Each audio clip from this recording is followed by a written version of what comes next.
Vai lá, Juramar, que continua aí, diz aí, ficou até vermelho agora lá, parece um pimentão. Bom dia, Foi gente. falar. Para falar o quê? Bom dia, queridos. Olha lá, ficou até vermelho. Bom dia, queridos. Bom dia, bom dia. Bom Semana dia! começando. Semana começando com amor, com alegria, com paz no coração. Nós tivemos uma aliança ativa, uma aliança 559 juntos. Toda segunda-feira nós faremos eles juntos. E foi surreal. O que a gente recebeu em Salmo 139, Romanos 6, caraca, que coisa foi. Foi demais. Se você não viu, vá lá, assista, porque tá surreal. Agora ele estava num papo aqui parisiense. Juramar nos trouxe que São Luís do Maranhão, para ele, tem o ar parisiense. Eu falei, só se for no verão parisiense, 45 graus, que você sua que nem uma coisa. Que ô cidade para você suar. É muito doido aquilo lá, viu? Ô cidade, Manaus, toda aquela região, cara, é muita umidade. É muita umidade. Você puxa o ar, cara, não vem o ar por causa da umidade. É muito doido. É muito legal. Então, queridos, nós vamos ler um livro que me parece muito legal, mas eu quero trazer, antes de tudo, eu tinha prometido algo para vocês, e acho que faz sentido estar falando a respeito disso, porque tocaram nesse assunto aqui em off, a gente estava conversando nos bastidores agora, sobre Anne Frank, né? Sobre Anne Frank. E eu prometi para vocês que eu ia trazer um pouco sobre essa história, sobre a minha passagem com Anne Frank, né?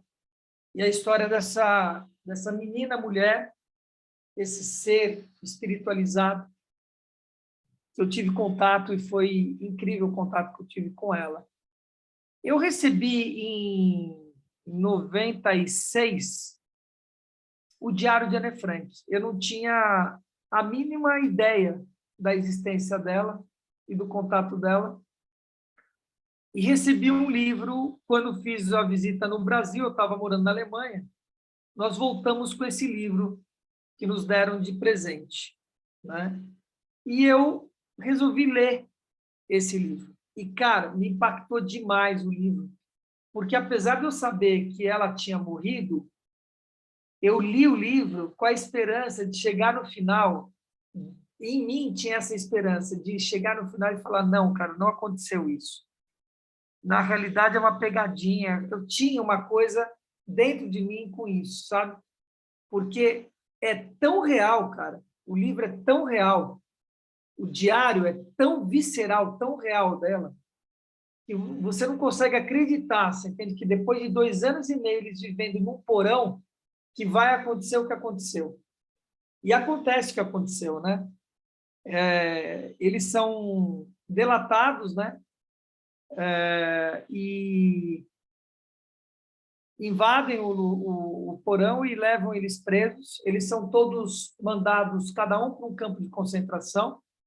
São 8 que estão no esconderijo. O pai e a mãe de Anne Frank, a irmã, a Margot, né? Então, o Otto Frank, a mãe, que esqueci o nome dela agora, a Margot, que é a irmã, ela, um dentista e a família Van Berg, que era um menino e um casal, né? Que tinha a idade da Anne Frank, o Pita, Pedro, né? O Pita. Eram os 8 que moravam nesse esconderijo. Eles são capturados, porque são delatados até hoje, ninguém sabe quem foi exatamente que delatou eles. Suspeita-se de algumas pessoas, mas ninguém sabe. E eles são enviados, cada um para um campo de concentração. O pai vai para um lugar, a mãe para o outro. As duas vão para um campo de concentração chamado Bergen-Belsen, na Alemanha. E o fato é que todos, menos o pai, falecem. Só o Otto Frank que fica vivo, né? Permanece vivo. E as duas vão para esse campo de concentração e elas estão bem. Só que tem um surto de tifo no campo de concentração. E um detalhe que é importante, 2 semanas depois que eles foram delatados, a Holanda foi liberta. Eles estavam na Holanda, né? 2 semanas depois que eles são delatados e são presos e deportados, a Holanda é invadida pelas forças americanas e russas e são libertas das forças alemãs. Cara, elas vão para esse campo de concentração, a Ana e a Margot, as 2 irmãs, têm essa tifo, e eu estou em destaque. Só você virar o seu monitor, se você está... Estou em destaque. Já estava em destaque. Estava sim. Remover a marcação. Estava em outra câmera. Estava em outra câmera? Ah, perdão, não percebi. Se a Joyce não chama atenção. Obrigado, Joyce. Mas eu destaquei errado, então, a câmera? Você destacou errado. Tudo bem. Não importa, vocês me escutaram, né? Vocês me escutaram. Então, bom, tem um surto de tifo nesse campo e a irmã vem falecer. E aí tem um livro chamado As 7 Amigas de Anne Frank, que conta os últimos dias, os relatos delas, do que aconteceu no campo, né? E elas falam que a Anne Frank estava bem, que ela não estava mal, que ela poderia ter sobrevivido, mas ela se entrega, né? Todas relatam isso, que ela acaba tendo uma tristeza profunda com a morte da irmã, e ela se entrega e acaba também falecendo. E aí é o mais triste de tudo, cara, porque 2 semanas depois, as forças russas invadem e libertam o campo de concentração, né? Então, é aquele lugar que você olha e fala, cara, foi por pouco, né? Mas aconteceu o que tinha que acontecer. Eu leio esse livro e isso me toca demais, Eu fico muito inspirado com esse livro e começo já a desenvolver em Meiningen, que é onde eu trabalhava como bailarino, eu começo a desenvolver já na minha cabeça um espetáculo. Cara, isso aqui dá um espetáculo. Como é que eu vou fazer o espetáculo, etc. Começo a desenvolver isso. E aí mudo de teatro. Eu rompo meu contrato em Meiningen e vou para Brandemburgo, o último teatro que eu trabalhei na Alemanha, né? E chego nesse teatro de Brandemburgo numa condição uma condição profissional e artística muito boa. Chego como solista, chego bem contratado, respeitado, né? Numa condição bem interessante em Brandemburgo. E lá eu ofereço a montagem desse espetáculo. Eu tinha esse espetáculo, se eles tinham interesse em estar fazendo uma produção, em princípio independente, mas com todo o suporte no teatro, e eles compram a ideia. E aí eu começo a desenvolver, com o elenco do balé, mais músicos e artistas. Eu faço que a gente chama de teatro-dança, né? Eu coloquei uma violinista cello, uma cellista em cena, coloquei uma atriz também em cena, e dividi a Anne Frank em 2 papéis. Tinha a bailarina Anne Frank e a atriz Anne Frank. Era uma divisão entre corpo e fala em cena, né? E eu dividi o palco em 2. Era um palco que a gente tinha uma das salas alternativas que a gente tinha lá para 100 lugares, mais ou menos. Ele era comprido assim. Então, o primeiro quarto do teatro, né, do palco, o primeiro quarto do palco, era uma escrivaninha com a atriz do lado esquerdo, escrevendo o diário, ou lendo o diário, ou pensando o que ela ia escrever. Assim que eu desenvolvi o espetáculo. Então, ela ficava no canto esquerdo. E atrás dela tinha o esconderijo. Quando começava o espetáculo, tinha uma cortina, que não dava para ver o que estava atrás, só aparecesse um quarto. E era uma sala. E na sala estava a Anne Frank, a família, etc., antes deles irem para o esconderijo. E aí acontecia uma cena, e a primeira cena era as duas, a atriz, com a mesma roupa, o mesmo vestido, a atriz e a bailarina, elas estavam meio que enroscadas no chão. E elas vão fazendo um movimento meio que metamorfoseando, e elas vão se fazendo essa separação entre a atriz e a bailarina, né, ali. É assim que começa o espetáculo. Aí rola essa cena, que é a hora que eles recebem a notificação que eles vão para o campo de concentração, que eles estão sendo chamados pela SS. E aí tem um freeze, que a gente chama de congelamento da cena, blackout, a cortina abre, e aí quando acende a luz, já é o porão, com as coisas todas meio que desorganizadas, certo? A família entrando do fundo, né? Chegando nesse lugar. E o espetáculo se dá, a maioria, nesse lugar, né? Obviamente, nesse porão, em que tem uma mesa, tem uma cama, tem uma escada, uma janela pendurada, é um cenário bem bonito que foi construído. E aí, ali, se dá a relação dela com a mãe, com o pai, que foi uma relação, principalmente com a mãe, difícil, e a evolução dela. O que eu trago no espetáculo é a evolução de Anne Frank, de uma menina que ganha um diário e tem uma primeira fala dizendo: eu espero que você seja a minha melhor amiga e eu vou te dar o nome de Kitty. Essa é a primeira frase do diário de Anne Frank, né? E isso evolui para você ter uma das últimas frases no livro dizendo: apesar da distorção e de tudo que acontece na humanidade, eu acredito na boa intenção dos seres humanos, né? Essa é uma das últimas frases que ela escreve.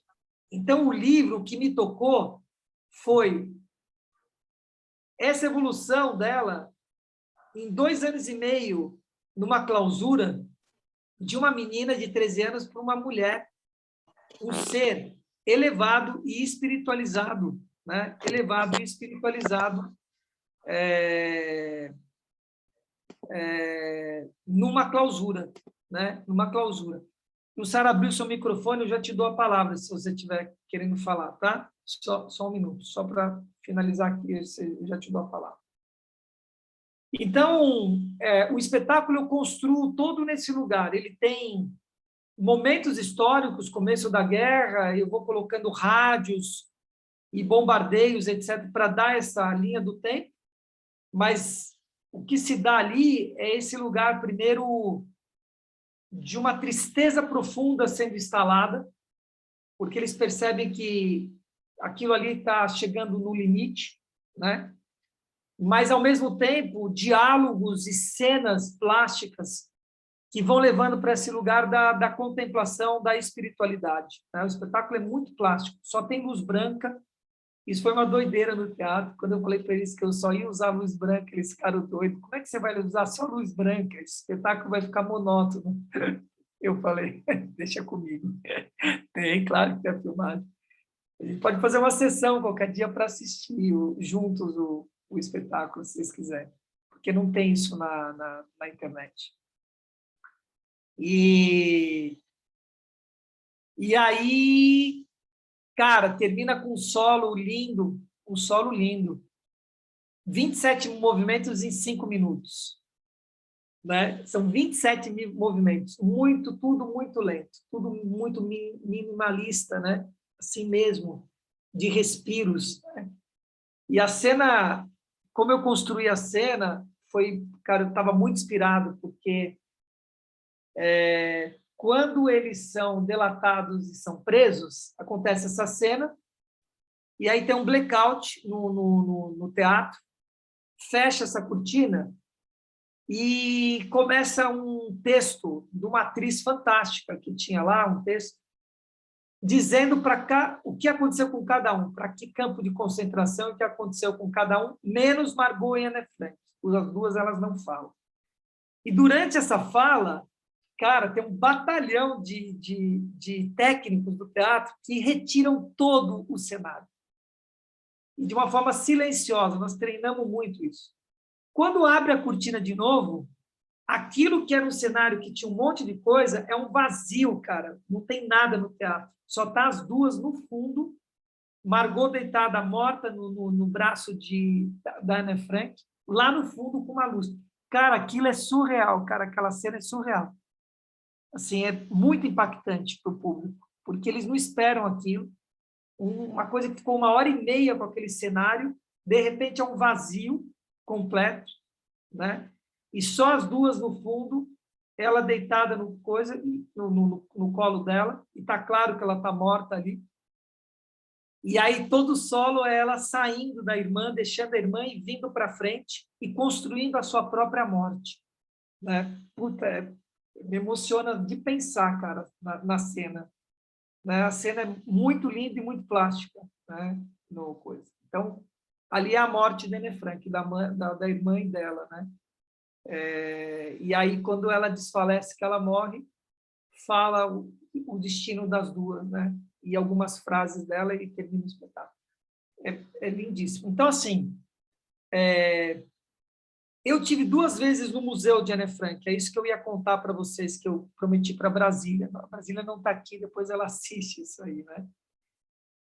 Eu tive 2 vezes. Eu tive uma vez, quando eu construí o espetáculo, eu viajei de carro para Amsterdã, e o museu estava sendo construído. Tinha um museu que era só a casa dela.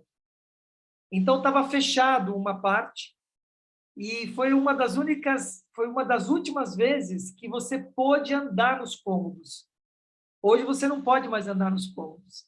Quando você vai no museu, você só passa e você vê os cômodos. Mas eu pude entrar e tocar mesmo no armário, no local, na cama dela, tudo, cara. O que eles viveram 2 anos e meio está ali preservado. E eu tive a oportunidade real, cara, de estar nesse lugar. Então, a castanheira que ela fala, tá, a castanheira está lá. Eu vou dizer, cara, foi uma loucura, porque eu li esse livro, eu entrei em contato com o movimento da história toda e tive no local onde eles viveram durante 2 anos e meio. Eu digo para todo mundo que eu conheço a Anne Frank, e quando eu falo, eu vejo ela do meu lado.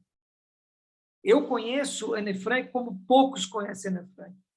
Quando eu falo de Anne Frank, é como se eu estivesse falando com ela, verdadeiramente. Eu voltei no museu em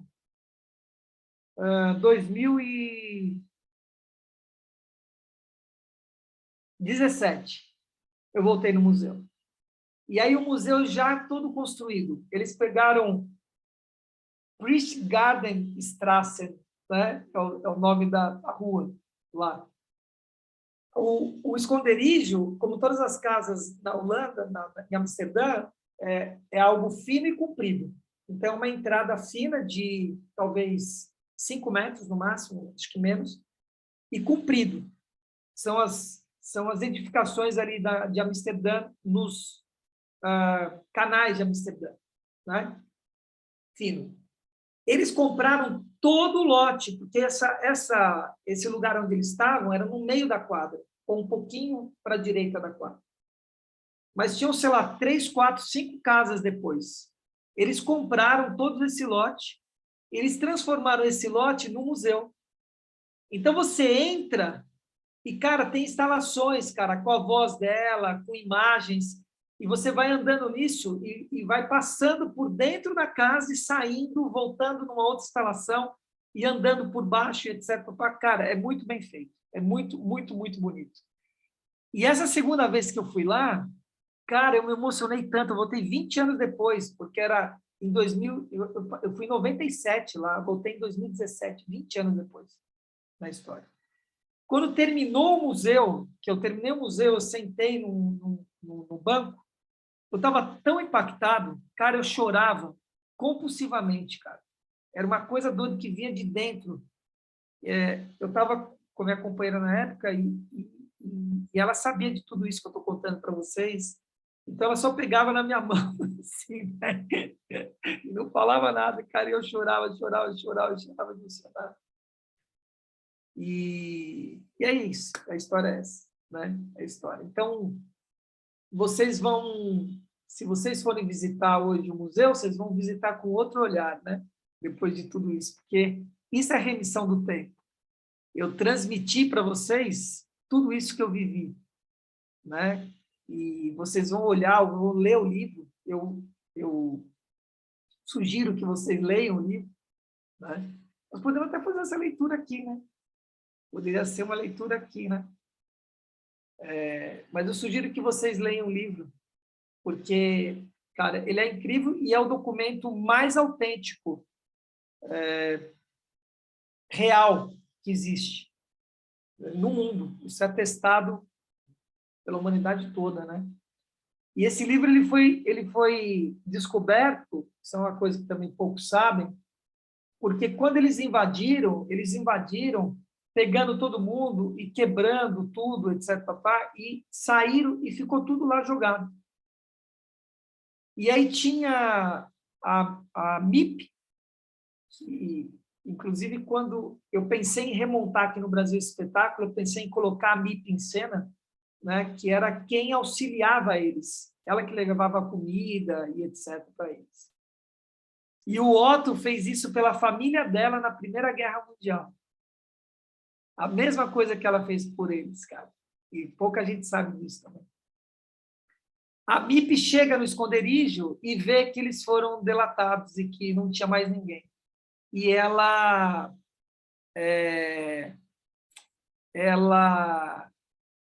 vê o diário no chão jogado e ela recolhe o diário e guarda esse diário. E ela acha que está todo mundo morto. E aí volta, depois da guerra, o Otto. E ela reencontra o Otto e entrega o diário para ele. Numa primeira versão, ele corta todas as falas que tinha de crítica à mãe e briga com ele, a mãe, etc. E depois, numa segunda versão atualizada, eles entregam tudo que realmente estava escrito no diário, que é essa última versão. Alguém tem perguntas sobre isso? Ou, Jussara, você queria falar alguma coisa, amado?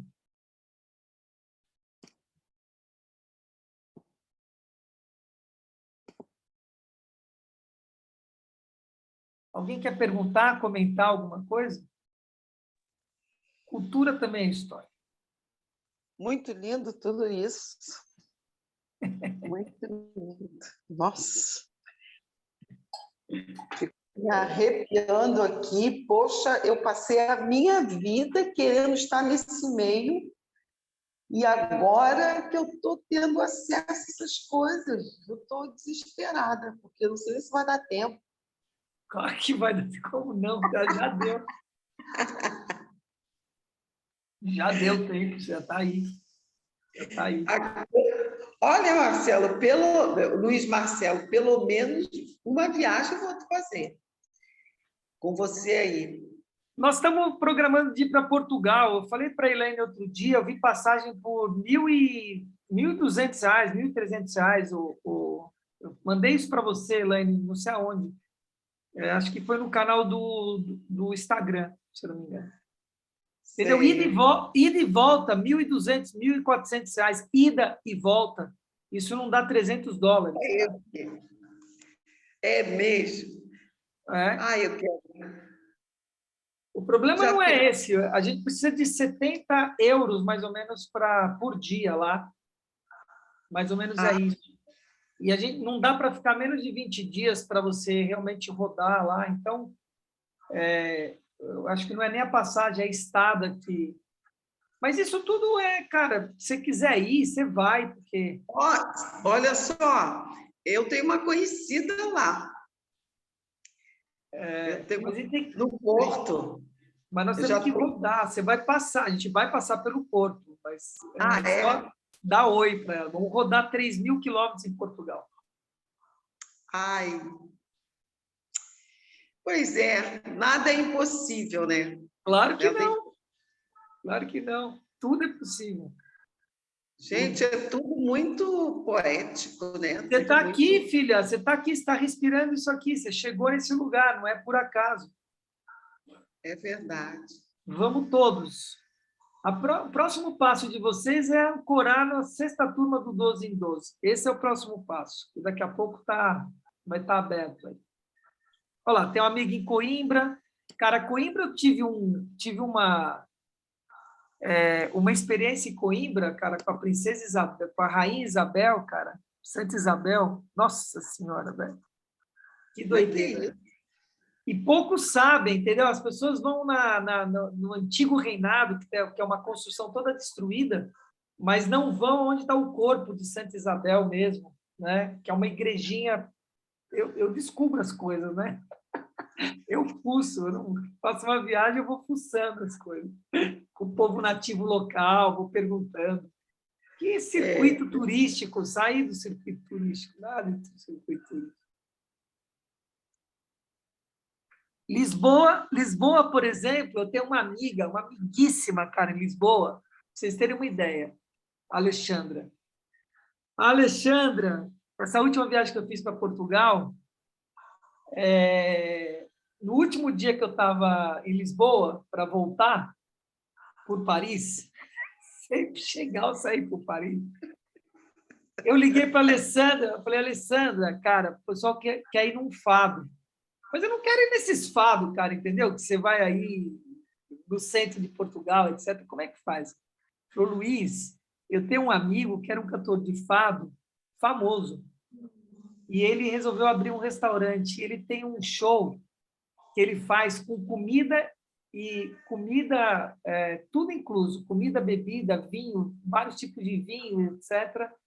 E com o show de fado durante. Né? Ele dá o show de fado durante para 50 pessoas, é um restaurante fechado. Então, você quer ir? Eu quero ir, porra. Quanto é? Ela falou 50 euros. Tá lindo, tá ótimo. Não sei se foi 50 ou 100 euros, sei lá, acho que foi 50 euros. Seja que for. Mas vocês não têm ideia o que foi essa noite, cara, entendeu? O povo que eu levei ficou doido, cara, porque cantor profissional de fado, você entende? Você imagina, assim, é isso que eu estou dizendo, tipo Roberto Carlos parar de cantar, montar um restaurante e você está lá com ele com 50 pessoas, é exatamente isso que eu estou falando, nessa categoria, entendeu? Mesmo. Bicho, foi uma doideira, com tudo incluso, a entrada, 2 pratos, vinho branco, vinho tinto à vontade, saímos de lá. O que foi aquilo? Isso é viagem. Isso você entendeu? Isso é uma dream trip, viu? Ô, Luísa Solange. Isso é uma dream trip, uma viagem dos sonhos. Depois paga o cartão de crédito. O resto é bobagem, cara. O resto é bobagem. Ai, Jesus. Queridos, vamos para a nossa leitura, que o papo tá bom aqui. E é bom, é isso, é desfrute. É trabalho no desfrute, cara. Nós temos que desfrutar, você entendeu? Rir à toa. Daqui a pouco eu vou ter que montar aqui, continuar montando minha campanha de tráfego. Vocês vão começar a receber publicidade nossa aí, vai começar a pipocar em tudo quanto é lado aí. No Instagram, vocês vão ver o Luiz Marcelo, no YouTube, onde vocês abrirem, vocês vão ver minha cara aí. Ai. Bora lá. Bora lá, queridos. Luzia Solange, pau na máquina. Vamos ver que livro que é esse aí. E nós vamos ler 40 páginas por dia, mais ou menos. Então, vai dar uns 40 minutos de leitura aqui, por volta disso. Tá? E vamos ver, vamos fazendo pausas aí no meio. Vamos ver o que nos surpreende esse livro. Tá bom?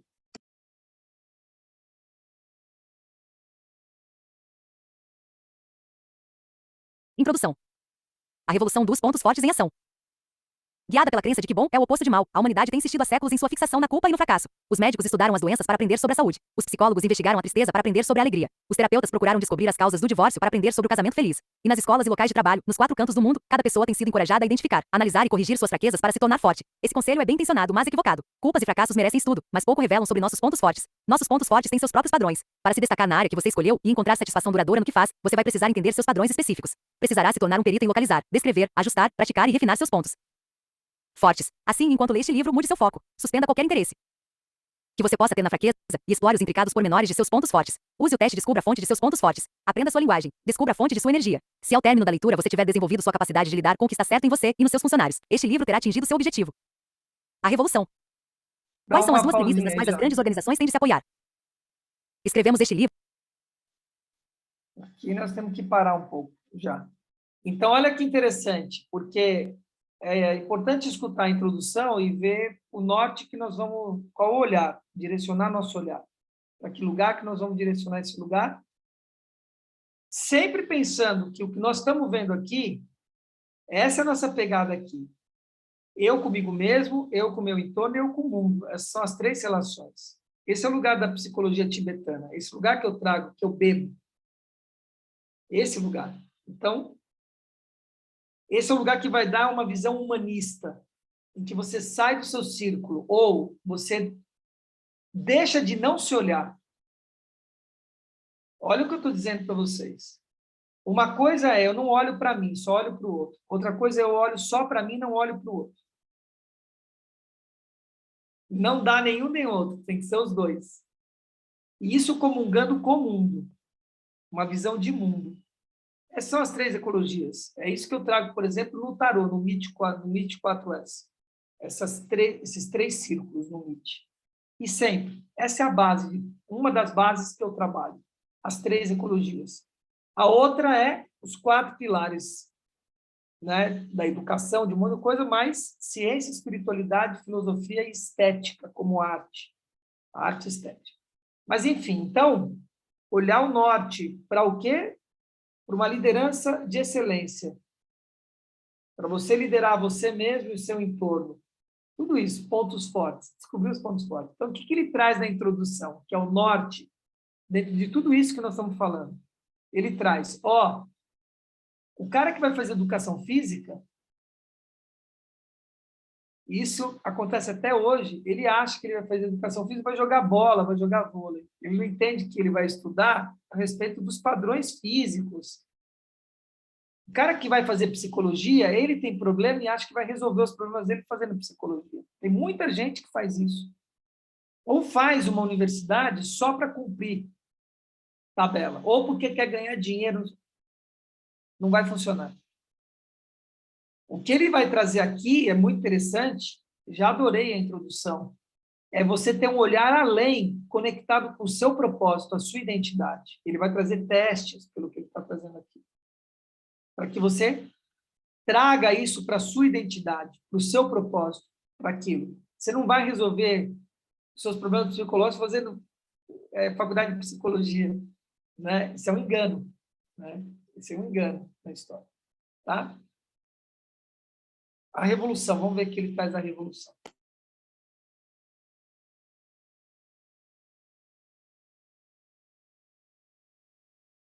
Escrevemos este livro para começar uma revolução, a revolução dos pontos fortes. No coração dessa revolução há um mandamento simples. A grande organização deve não apenas se ajustar ao fato de que cada funcionário é diferente, ela precisa também tirar proveito dessas diferenças. Deve ficar atenta às pistas dos talentos naturais de cada colaborador e situar e tratar cada pessoa de modo que seus talentos sejam transformados em genuínos pontos fortes, alterando o modo como seleciona, avalia, desenvolve e canaliza as carreiras de seu pessoal. Essa organização revolucionária deve construir toda a sua dinâmica em torno dos pontos fortes de cada pessoa. Fazendo isso, a empresa ficará em posição de superar seus pares de forma espetacular. Em nossa última pesquisa, o Instituto Gallup fez a 198 mil funcionários que trabalhavam em 7.939 unidades de negócios de 36 companhias a. Seguinte pergunta: em seu trabalho, você tem a oportunidade de fazer todos os dias o que faz de melhor. Comparamos então as respostas com o desempenho das unidades e descobrimos o seguinte: quando os funcionários respondiam afirmativamente, tinham 50% mais chances de trabalhar em um setor com menor rotatividade de pessoal, 38% mais chances de atuar em unidades mais produtivas e 44% mais chances de trabalhar em um segmento com melhores índices de satisfação dos clientes. E com o passar do tempo, as unidades de negócios onde houve um aumento de respostas afirmativas tiveram um crescimento proporcional em produtividade, fidelidade dos clientes e retenção de funcionários. Seja qual for o modo como você arranja os dados, a empresa cujos colaboradores sentem que tem seus pontos fortes mobilizados todos os dias é mais poderosa e mais forte. Essa é uma notícia muito boa para a organização que quer estar na vanguarda da revolução dos pontos fortes.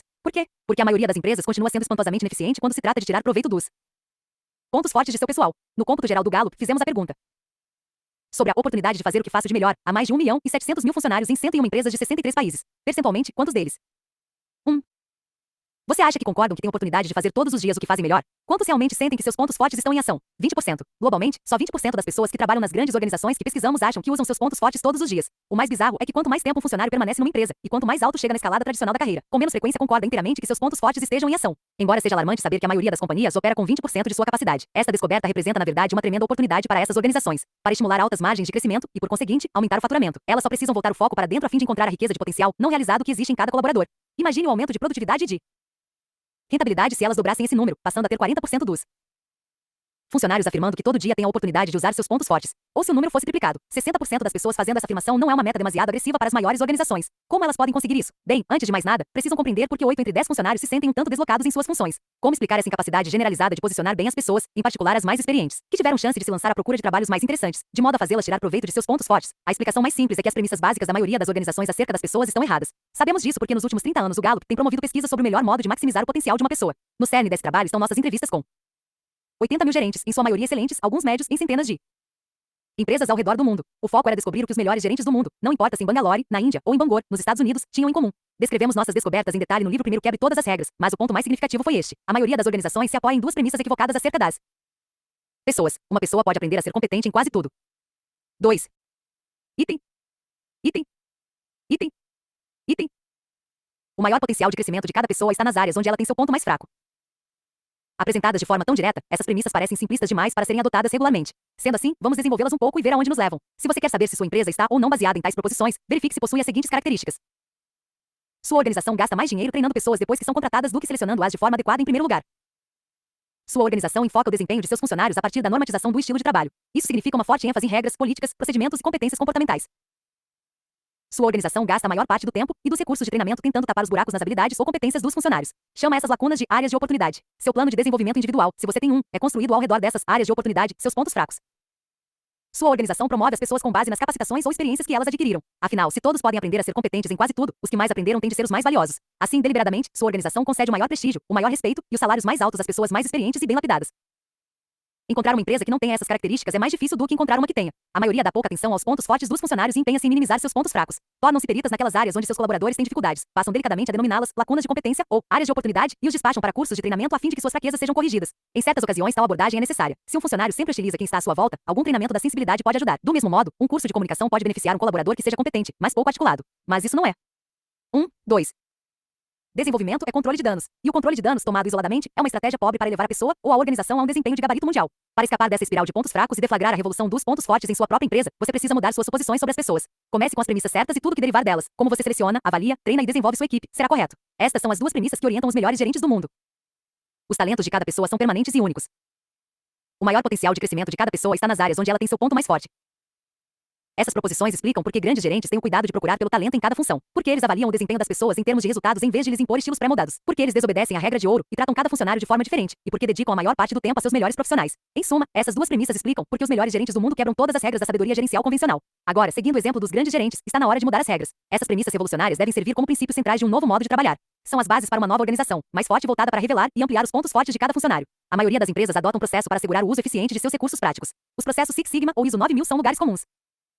No entanto, poucas organizações desenvolveram um processo sistemático para o uso eficiente de seus recursos humanos. Elas podem fazer experiências com planos de desenvolvimento individual, pesquisas de 360 graus e competências, mas tudo isso visa principalmente corrigir os pontos fracos de cada funcionário, em vez de desenvolver seus pontos fortes. Neste livro queremos mostrar a você como planejar um processo sistemático de desenvolvimento dos pontos fortes. O capítulo 7, Construindo uma organização baseada nos pontos fortes, pode ajudar bastante. Ali descrevemos como é o sistema de seleção otimizado, quais são os 3 resultados que todo funcionário deve ter em seu boletim, como realocar aquelas mal orientadas verbas de treinamento e, por fim, como alterar o modo como você encaminha a carreira de cada funcionário. Se você é gerente e quer saber como tirar mais proveito dos pontos fortes de cada um de seus subordinados diretos, o capítulo 6, Gerenciando pontos fortes, será muito útil. Ali identificamos praticamente todas as aptidões ou estilos que você poderá encontrar em seu pessoal e explicamos o que se pode fazer para maximizar os pontos fortes de cada funcionário. Contudo, não começamos desse ponto. Começamos por você. Quais são seus pontos fortes? Como você pode tirar proveito deles? Quais são as suas combinações mais poderosas? Aonde elas o conduzem? Qual é a coisa, ou duas, ou três, que você sabe fazer melhor do que 10 mil outras pessoas? É com perguntas desse tipo que vamos lidar nos primeiros 5 capítulos. Afinal, você não pode liderar uma revolução de pontos fortes se não souber localizar, denominar e desenvolver os seus 2 milhões de entrevistas.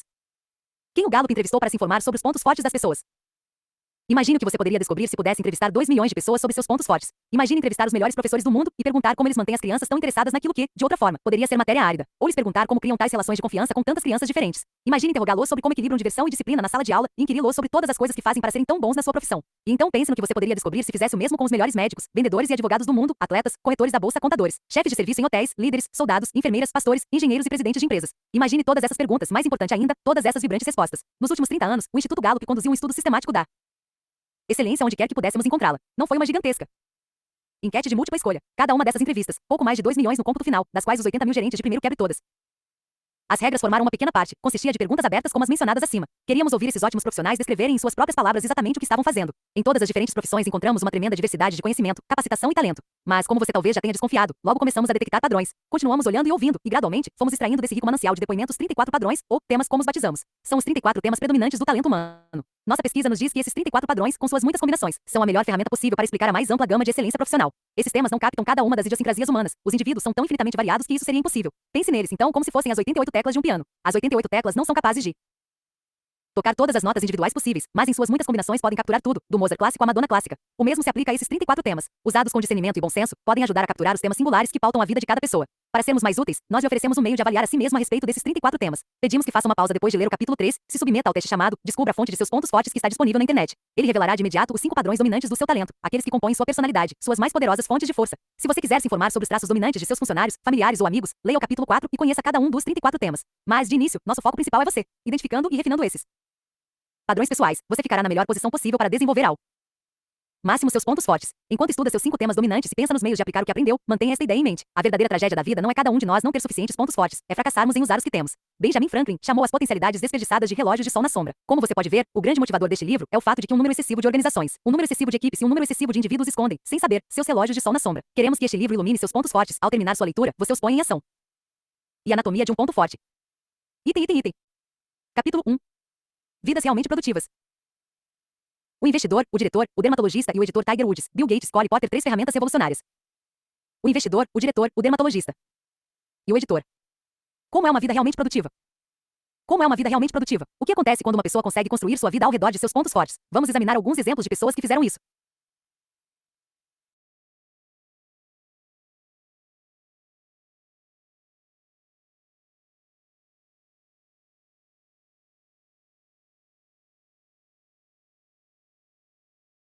Na verdade, não sou diferente de nenhum de vocês. Warren Buffett, com seu habitual estilo provinciano e aparência ligeiramente desgrenhada, está falando para uma sala cheia de estudantes na Universidade de Nebraska. Como é um dos homens mais ricos do mundo e como a maioria dos estudantes mal consegue pagar a conta do telefone, todos começam a rir. Posso ter mais dinheiro que vocês, mas não é o dinheiro que faz a diferença. Claro, posso comprar o mais luxuoso terno feito sob medida, mas assim que eu visto ele fica parecendo barato. Prefiro um cheeseburger a uma refeição de $100. Como os estudantes não pareciam convencidos, Buffett acaba cedendo num ponto. Se há alguma diferença entre mim e vocês, pode ser simplesmente que eu me levanto todo dia e tenho a chance de fazer o que adoro fazer. Todo dia. Se quiserem aprender alguma coisa comigo, esse é o melhor conselho que posso dar. À primeira vista, isso soa como o tipo de chavão descartável que você desaz pessoas depois que já depositou no banco seu primeiro bilhão. Mas Buffett é sincero. Ele gosta muito do que faz e acredita verdadeiramente que sua reputação como o maior investidor do mundo se deve à sua capacidade de criar para si um papel que põe em movimento os pontos fortes que possui. Surpreendentemente, esses pontos fortes não são aqueles que talvez você esperasse encontrar no investidor bem-sucedido. O mercado global de hoje tem um ritmo acelerado, é extraordinariamente complicado e amoral. Assim, você poderia supor que a criatura mais bem adaptada a este mundo é aquela com o dom da ação urgente, uma mente conceitual para identificar padrões na complexidade do mercado e um ceticismo inato acerca dos motivos dos outros. Buffett não pode reivindicar nenhum desses pontos fortes. Segundo dizem, é um homem paciente. Sua mente é mais prática que conceitual. Inclina-se a demonstrar confiança e não ceticismo nas motivações dos outros. Como então ele prosperou? Como tanta gente simultaneamente bem-sucedida e satisfeita, ele encontrou um meio de cultivar os pontos fortes que de fato possuía e colocá-los em ação.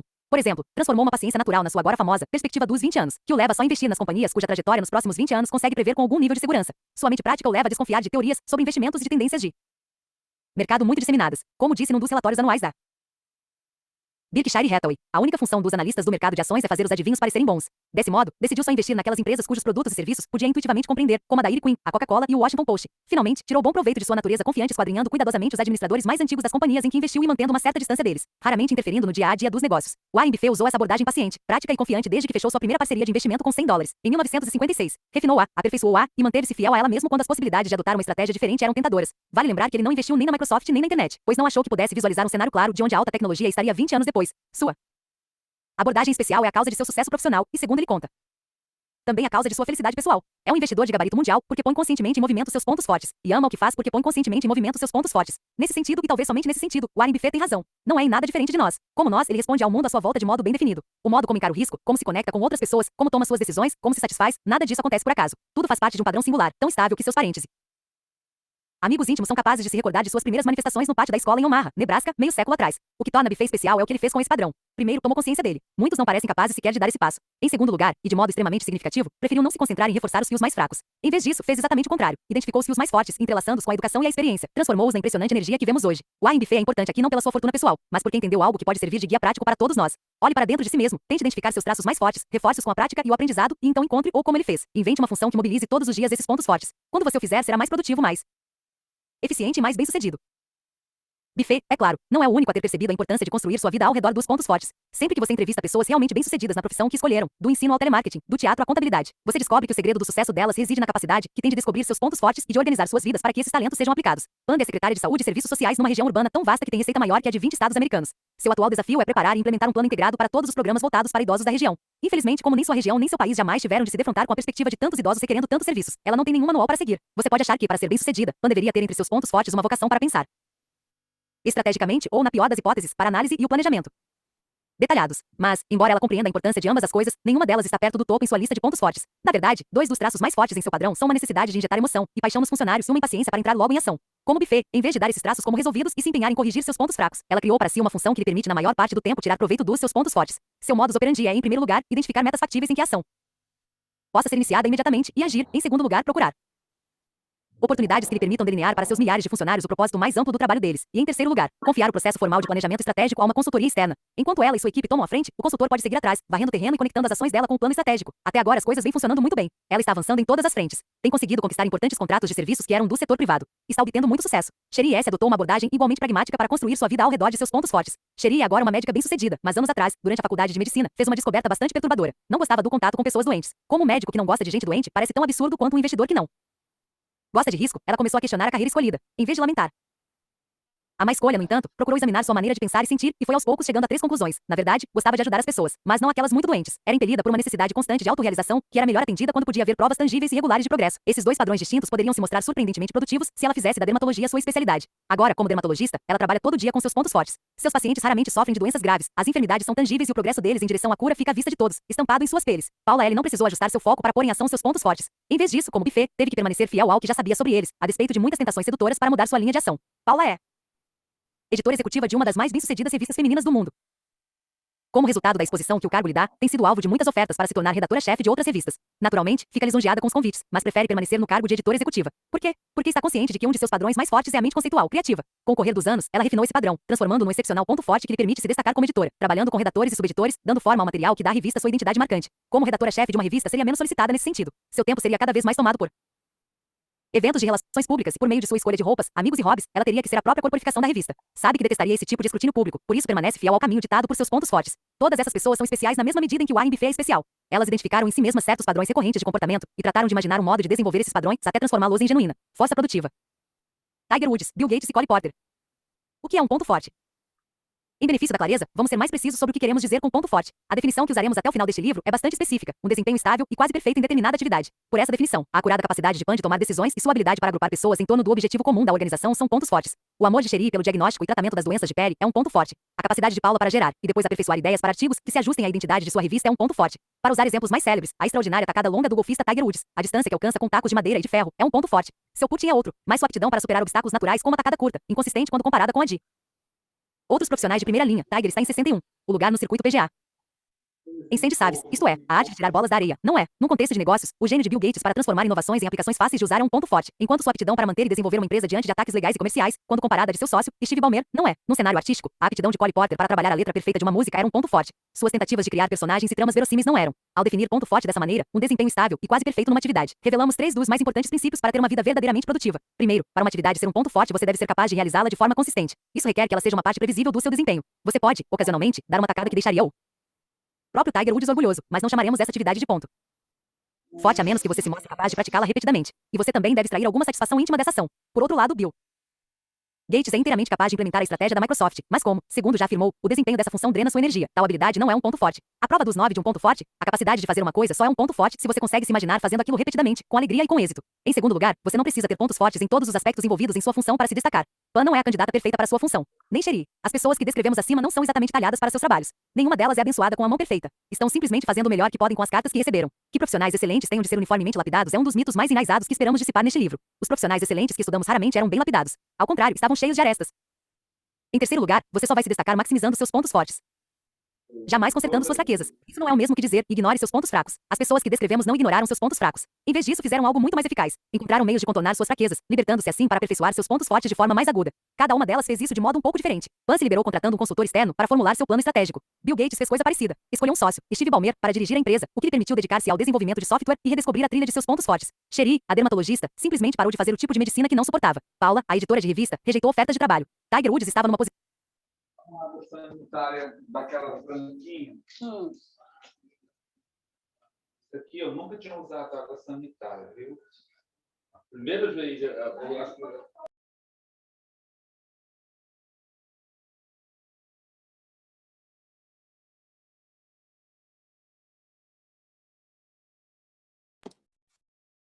posição um pouco mais delicada. Não podia escapar do fato de que seu jogo em terreno acidentado precisava melhorar e assim, como acontece com muitos de nós, foi forçado a fazer um controle de danos. Trabalhou em cima de sua fraqueza apenas o suficiente para que ela não solapasse seus pontos fortes. Mas, assim que seu jogo atingiu níveis aceitáveis nesse campo, ele e seu treinador, Bull Tarmon, voltaram suas atenções para um trabalho mais importante e criativo, o refinamento.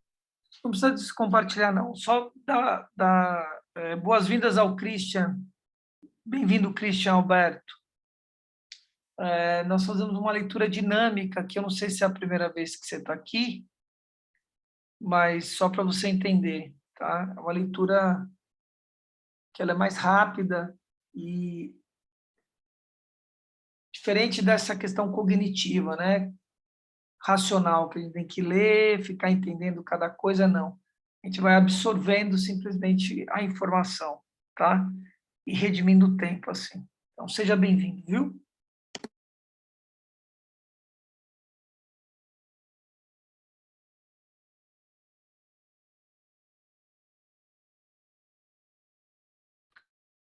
Refinamento e aperfeiçoamento do ponto forte dominante de Tiger, seu swing. De todos eles, Cole Potter seguiu a mais agressiva, e diriam alguns, a mais arriscada estratégia para administrar seus pontos fracos. Ele apostou que, se continuasse aprimorando sua força como compositor, muito em breve a plateia simplesmente não iria mais se importar que suas tramas fossem fracas e as personagens, estereotipadas. Seus pontos fortes deixariam as pessoas cegas para suas fraquezas. Hoje, muitos diriam que sua estratégia deu resultado. Quando alguém escreve versos e melodias tão brilhantes e sofisticados, é quase irrelevante saber quem os está cantando ou por quê. Cada uma dessas pessoas encontrou sucesso e autorrealização no trabalho em campos muito diferentes, porque jogaram conscientemente com seus pontos fortes. Queremos ajudá-lo a fazer o mesmo, tirar proveito de seus pontos fortes, sejam eles quais forem, e administrar seus pontos fracos, sejam eles quais forem.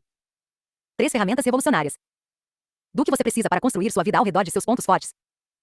Este conselho, tire proveito de seus pontos fortes e administre seus pontos fracos, é fácil de entender. Mas, como você provavelmente já aprendeu pela experiência, é difícil de aplicar. Afinal, construir uma vida verdadeiramente produtiva será sempre uma tarefa desafiadora que envolve uma infinidade de diferentes variáveis. Sua autoconsciência, sua maturidade, suas oportunidades, as pessoas de que você se cercou, as pessoas de quem aparentemente não consegue escapar. Para começar de forma clara, precisamos dizer aquilo que este livro pode e aquilo que não pode lhe fornecer para ajudá-lo a construir uma nova imagem de si mesmo baseada em seus pontos fortes. Não podemos lhe mostrar a imagem completa. Mesmo que pudéssemos, a figura ficaria instantaneamente imprecisa, já que nenhum de nós jamais está completo. Nem podemos lhe dizer como aprender. Como você sem dúvida sabe, será sempre sua responsabilidade começar a agir, avaliar a repercussão e encaixar o aprendizado no lugar certo. Ninguém pode fazer isso por você. Contudo, o que podemos oferecer são as 3 ferramentas revolucionárias de que você vai precisar para construir uma vida verdadeiramente produtiva. A primeira ferramenta revolucionária é saber distinguir seus talentos naturais das coisas que você pode aprender. Definimos ponto forte como desempenho estável e quase perfeito numa atividade. Tudo bem, mas como você chega lá? A pessoa pode alcançar um desempenho quase perfeito em qualquer atividade que escolher, desde que pratique e pratique. Ou desempenho quase perfeito requer de fato certos talentos naturais. Se você encontra dificuldade para construir uma rede de pessoas prontas a fazer de tudo para ajudá-lo, será que pode com a prática se tornar um excelente networker? Se você acha difícil fazer previsões, poderá aprender a conceber estratégias perfeitamente acabadas? Se você com frequência se acha incapaz de contrariar frontalmente as pessoas, será que pode com disciplina e prática se tornar extraordinariamente persuasivo? A questão não é saber se você pode ou não melhorar nessas atividades. Item. Claro que pode. Os seres humanos são criaturas adaptáveis. Se algo é realmente importante para nós, podemos ficar um pouco melhores em praticamente tudo. A questão é saber se você pode alcançar um desempenho estável e quase perfeito nessas atividades apenas com a prática. A resposta a essa questão é: não, a prática não leva necessariamente à perfeição. Desenvolver um ponto forte em qualquer atividade requer certos talentos naturais. Isso levanta algumas questões delicadas. Qual é a diferença entre um talento e um ponto forte? Que aspectos de um ponto forte podem ser aprendidos e que aspectos são inatos? Que papel as aptidões, o conhecimento, a experiência e a autoconsciência desempenham na criação de um ponto forte? Se você realmente não sabe como lidar com essas questões, pode perder muito tempo tentando aprender aptidões que não se aprendem ou inversamente. Pode abrir mão cedo demais das aptidões que tem.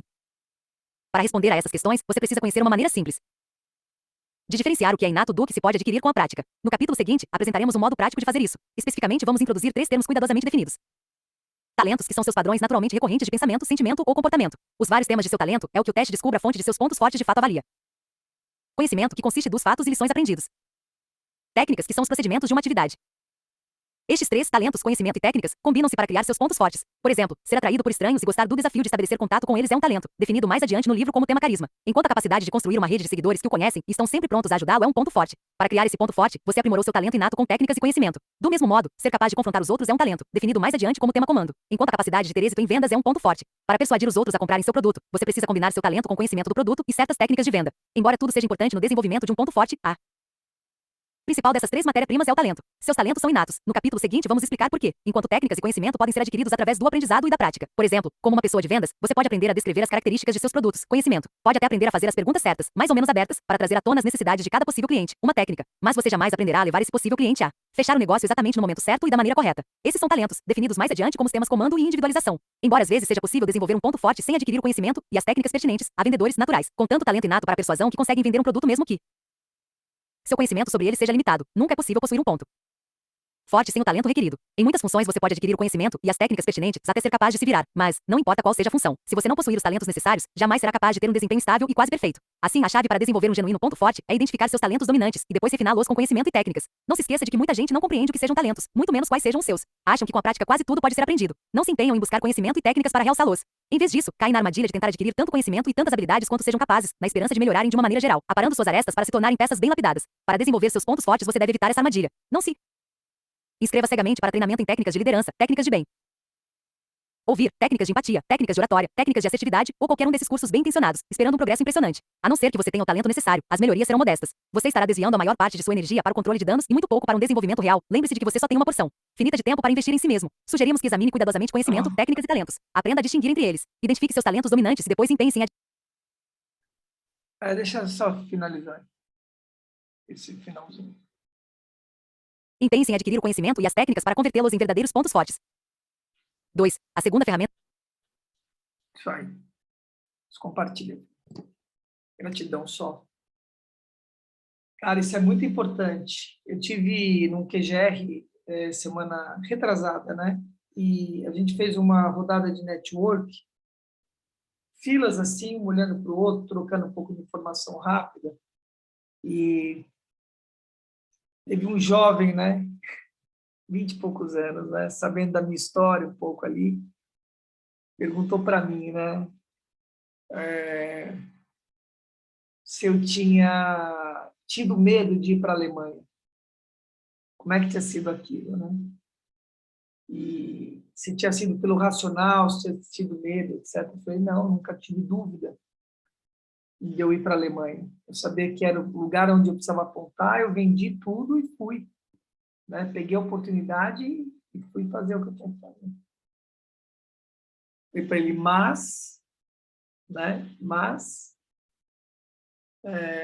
e é interessante que agora está me vindo uma outra conexão, que foi com um dos coautores do livro, e Joyce estava junto, né? Joyce está aqui, tá?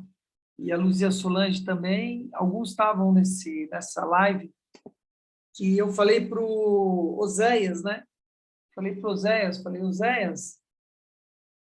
eu fiquei muito feliz, cara, de você não ter ido, né, para a Alphaville. Ele estava programando, né, de ir para a Alphaville. E eu olhei aquela situação e falei, não é, entendeu? Porque eu ir para a Alemanha, eu e a mãe das minhas filhas, mas minhas filhas não existiam, eram nós dois. O Zé tem 2 filhos, etc. Enfim, eu quis dizer para esse menino, e o que ele está trazendo no livro, a questão dos seus talentos. O esforço é ótimo, você pode se tornar um bailarino, por exemplo, técnico? Pode. Um ator técnico, um médico técnico, um engenheiro técnico, um escritor técnico, você pode se tornar. Isso tem a ver com o que eu trouxe na primeira fala, quando eu disse que tem coreógrafos que fazem passos técnicos, imitam o passo do outro, mas não tem inspiração, não consegue se enxergar naquele lugar. Então, o talento é um lugar em que flui, em que você só vai aperfeiçoar o que você já tem. Foi isso que eu notei na dança, quando eu comecei a dançar? Falei, cara, eu tenho talento para isso aqui. Tenho flexibilidade no corpo, eu pego os passos fácil, aqui flui. E, intuitivamente, tudo isso que eu estou dizendo para vocês, que hoje isso é um conhecimento que eu tenho, que eu estou transportando para vocês que estão me escutando aqui, que é um outro talento que eu tenho, que é a comunicação, em que eu venho desenvolvendo, né? A forma de comunicação, como, a tonalidade, se eu faço com a mão, se eu não faço com a mão, se eu aumento o tom, se eu falo mais agressivo, se eu falo mais calmo, se eu aproximo da câmera, se eu afasto da câmera. Tudo isso, né?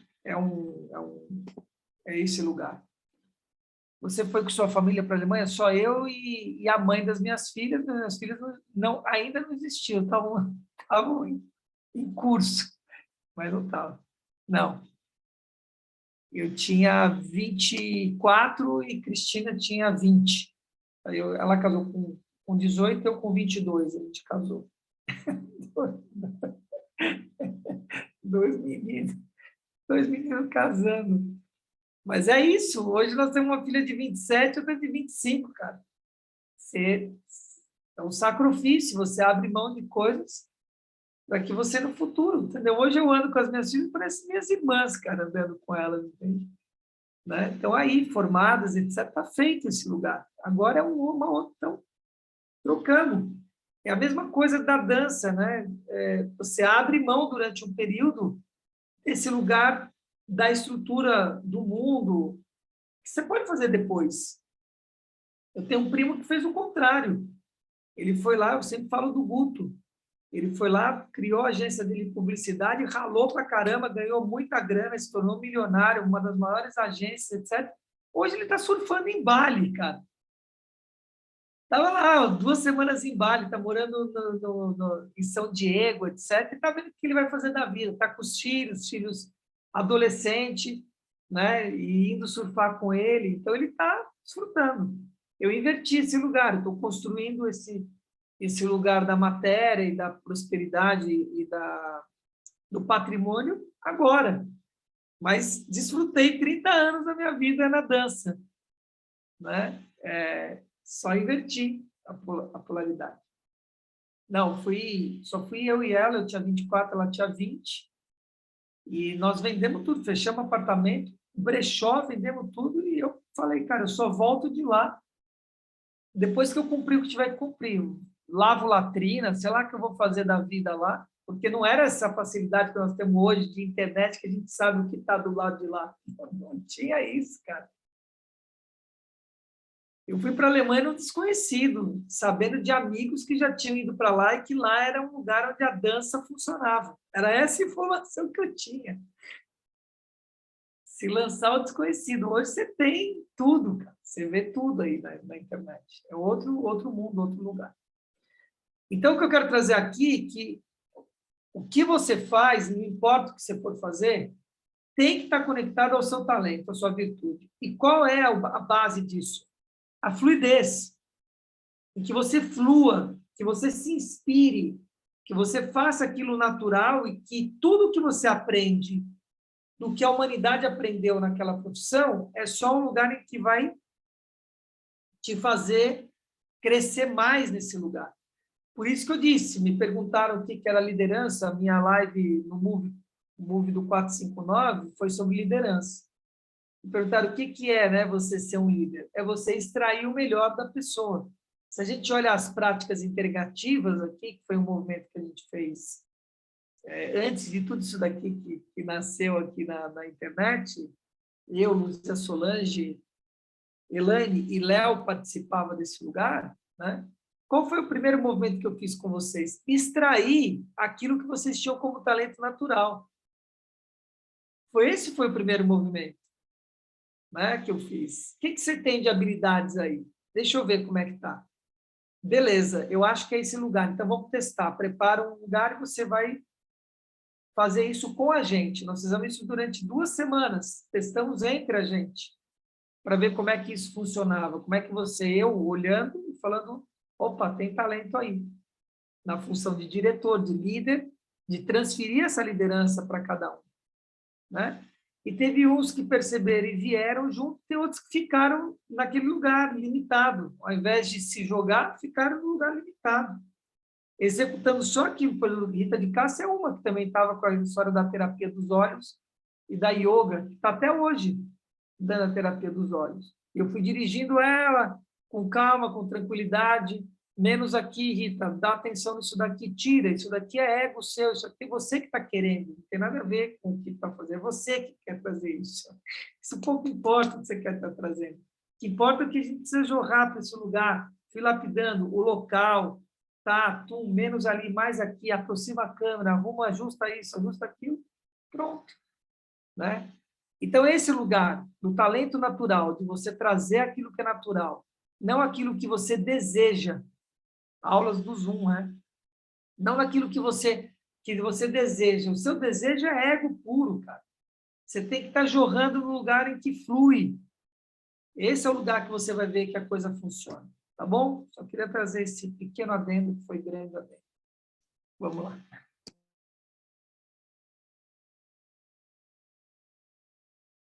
Segunda ferramenta revolucionária é um sistema para identificar seus talentos dominantes. Há um modo seguro de identificar seu maior potencial para o desenvolvimento de pontos fortes. Dê uma parada e se observe por algum tempo. Tente uma atividade e veja com que rapidez você a domina. Com que rapidez galga degraus no aprendizado e lhe acrescenta por conta própria macetes e truques que ainda não lhe ensinaram. Observe se você se deixa absorver pela atividade a ponto de perder a noção do tempo. Se nada disso acontecer após alguns meses, tente outra atividade e observe, e depois outra. Com o passar do tempo, seus talentos dominantes se revelarão e você poderá começar a refiná-los, transformando-os num vigoroso ponto forte. Eis como a escola devia provavelmente ser, uma busca concentrada às áreas de maior potencial das crianças. Eis como o trabalho devia provavelmente ser, um esforço intencional para descobrir como cada funcionário pode se aproximar de níveis de desempenho de gabarito mundial. Infelizmente, nem a escola nem o trabalho parecem estar à altura da tarefa. Ambos continuam tão preocupados em transferir conhecimento e suprir lacunas de aptidões que o desenvolvimento da percepção dos talentos naturais é negligenciado. E assim a responsabilidade recai sobre você, o indivíduo. Você tem de liderar a busca por seus próprios talentos. O teste Descubra a fonte de seus pontos fortes, que será discutido no capítulo 4, foi projetado para ajudá-lo a identificar seus talentos dominantes. Ele não tentará defini-lo por completo ou rotulá-lo dentro deste ou daquele tipo, forte aqui e fraco acolá. Cada um de nós tem nuances demais para admitir tal simplificação. O objetivo do teste é mais focado. Pretende revelar seus 5 mais vigorosos temas de talento. Esses temas podem não ser pontos fortes ainda. São áreas de maior potencial, áreas onde você tem o máximo de possibilidade de cultivar um ponto forte de primeira linha.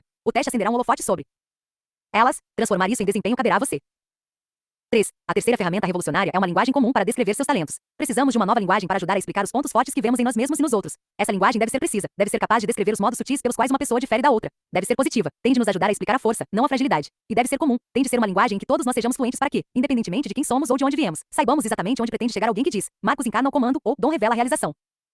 Por que precisamos dessa nova linguagem? Muito simplesmente porque a linguagem que usamos hoje não está à altura do desafio. A linguagem da fraqueza humana é rica e variada. Há significativas diferenças nos termos neurose, psicose, depressão, mania, histeria, ataques de pânico e esquizofrenia. Um especialista em doença mental está fortemente consciente dessas diferenças e as leva em consideração ao fazer um diagnóstico e determinar o tratamento. De fato, essa linguagem da fragilidade está tão disseminada que a maioria de nós, não especialistas, provavelmente a usa de forma bastante precisa. Por outro lado, a linguagem da força humana é escassa. Se quer saber até que ponto, ouça como alguns profissionais de recursos humanos descrevem os méritos de 3 candidatos a um cargo. Você pode ouvir algumas generalizações amplas do tipo: gostei da facilidade de relacionamento que ela tem, ou ele parecia automotivado. Mas logo a conversa vai recair em comparações de fatos, como a formação e a experiência de trabalho de cada candidato. Não pretendemos pôr na berlinda os profissionais de recursos humanos. Se você ouvir gerentes veteranos falando sobre as mesmas 3 pessoas, provavelmente encontrará uma conversa parecida. É mais do que provável que os candidatos, ao tentar descrever seus próprios pontos fortes, recitem as mesmas generalizações e depois mergulhem na confortável segurança de sua formação e experiência de trabalho. A triste verdade é que a linguagem disponível, a linguagem da força humana, é ainda, na melhor das hipóteses, rudimentar. Pegue, por exemplo, o termo facilidade de relacionamento. Se você fala que 2 pessoas têm facilidade de relacionamento, o que isso diz sobre elas? Isso diz que ambas parecem se relacionar bem com os outros, mas provavelmente não muito mais. Não diz, por exemplo, que uma se destaca por construir uma relação de confiança com as pessoas depois que o contato inicial é feito, enquanto a outra é fantástica para iniciar o contato. As 2 capacidades têm a ver com bom relacionamento, mas obviamente não são a mesma coisa. E, no entanto, essa diferença tem implicações práticas. A despeito de experiência ou formação, você não colocaria necessariamente o grande construtor de laços de confiança na mesma função que o grande networker, o construtor de redes. Nem esperaria que eles se relacionassem da mesma maneira com clientes e parceiros. Nem iria supor que tirassem o mesmo tipo de satisfação do trabalho. Nem necessariamente gerenciaria o trabalho deles da mesma forma. Uma vez que essas variáveis se combinam para criar o desempenho de cada um, saber quem é o construtor instintivo de confiança e quem é o networker pode fazer a diferença entre sucesso e fracasso. Nessa situação, o termo facilidade de relacionamento simplesmente não ajudará muito. Infelizmente, isso se aplica à maior parte da linguagem dos pontos fortes. O que exatamente significa automotivado? Significa que a pessoa é impelida por uma necessidade interna de realização que continuará brotando não importa como você a trate? Ou significa que ela precisa que você estabeleça metas desafiadoras que ela se sinta motivada a ultrapassar? O que é um pensador estratégico? Alguém que tem uma cabeça conceitual e adora teorias? Ou alguém de mente analítica que sempre procura tirar a prova dos 9 de tudo? E quanto a habilidades de venda? Se alguém as tem, isso quer dizer que fecha um negócio avançando na jugular do cliente, seduzindo na base da emoção, apelando para a persuasão lógica, ou expressando uma crença fervorosa no produto. Essas distinções são importantes se você quer casar o vendedor certo com os clientes certos.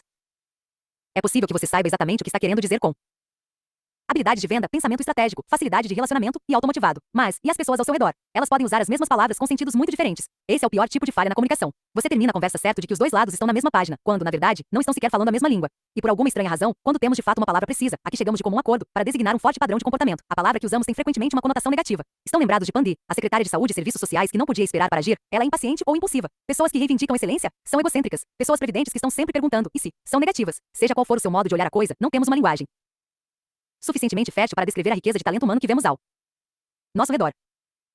No capítulo 4, vamos introduzir os 34 temas do talento. Obviamente, essas não são as únicas palavras que descrevem padrões de comportamento, mas são as que captam os padrões mais frequentes em nosso estudo da excelência. Os 34 temas tornaram-se a nossa linguagem para descrever os talentos humanos, desse modo, explicar os pontos fortes humanos. Nós os oferecemos como meio de revelar o que há de melhor em você e o que há de melhor nos que estão à sua volta. Item. Capítulo 2. Desenvolvendo os pontos fortes. Ele é sempre tão bom assim? Conhecimento e técnicas talento. Ele é sempre tão bom assim? O que podemos aprender com Colin Powell sobre pontos fortes? Recentemente, o general Colin Powell fez uma palestra para 1000 dirigentes do Instituto Gallup. Sua reputação era impressionante. Sabíamos que fora assessor de segurança nacional, presidente do Comando Supremo das Forças Armadas, comandante-em-chefe das forças da OTAN durante as operações Escudo do Deserto e Tempestade no Deserto, e, segundo a última década de pesquisas globais, um dos 10 líderes mais respeitados do mundo. Desnecessário dizer que nossas expectativas eram altas. Enquanto ele subia ao palco após uma introdução adequadamente suntuosa, eu e muitos outros nos perguntamos se a performance ficaria à altura daquele prólogo. No final da fala tínhamos uma pergunta diferente. Ele é sempre tão bom assim? No transcurso de uma breve hora, o general Powell tinha se revelado um comunicador particularmente talentoso. Levou-nos para a intimidade da política do salão oval do presidente Ronald Reagan. Colocou-nos sentados numa mesa do Kremlin quando Mikhail Gorbachev anunciou a perestroika, dizendo: General, o senhor vai ter de encontrar outro inimigo. Fez-nos esperar junto ao telefone pela chamada do general H. Norman Schwarzkopf, que anunciaria os primeiros ataques aéreos da tempestade no deserto. Falou em tom descontraído, sem a conversa cheia de clichês do político, sem o estilo bombástico do pregador, sem estrutura e sem anotações. Tinha apenas algumas histórias para contar, e enquanto falava, essas histórias iam quase acidentalmente se entrelaçando numa narrativa sobre liderança e caráter. Foi uma mensagem simples, transmitida com perfeição. Uma força tão grande e intimida. Para a plateia, a apresentação do general ficou muito acima de qualquer análise básica. Não queríamos perguntar onde ele aprendeu isso. Em vez disso, queríamos saber de onde veio isso, como se a apresentação não tivesse sido iniciada pelo general Powell, mas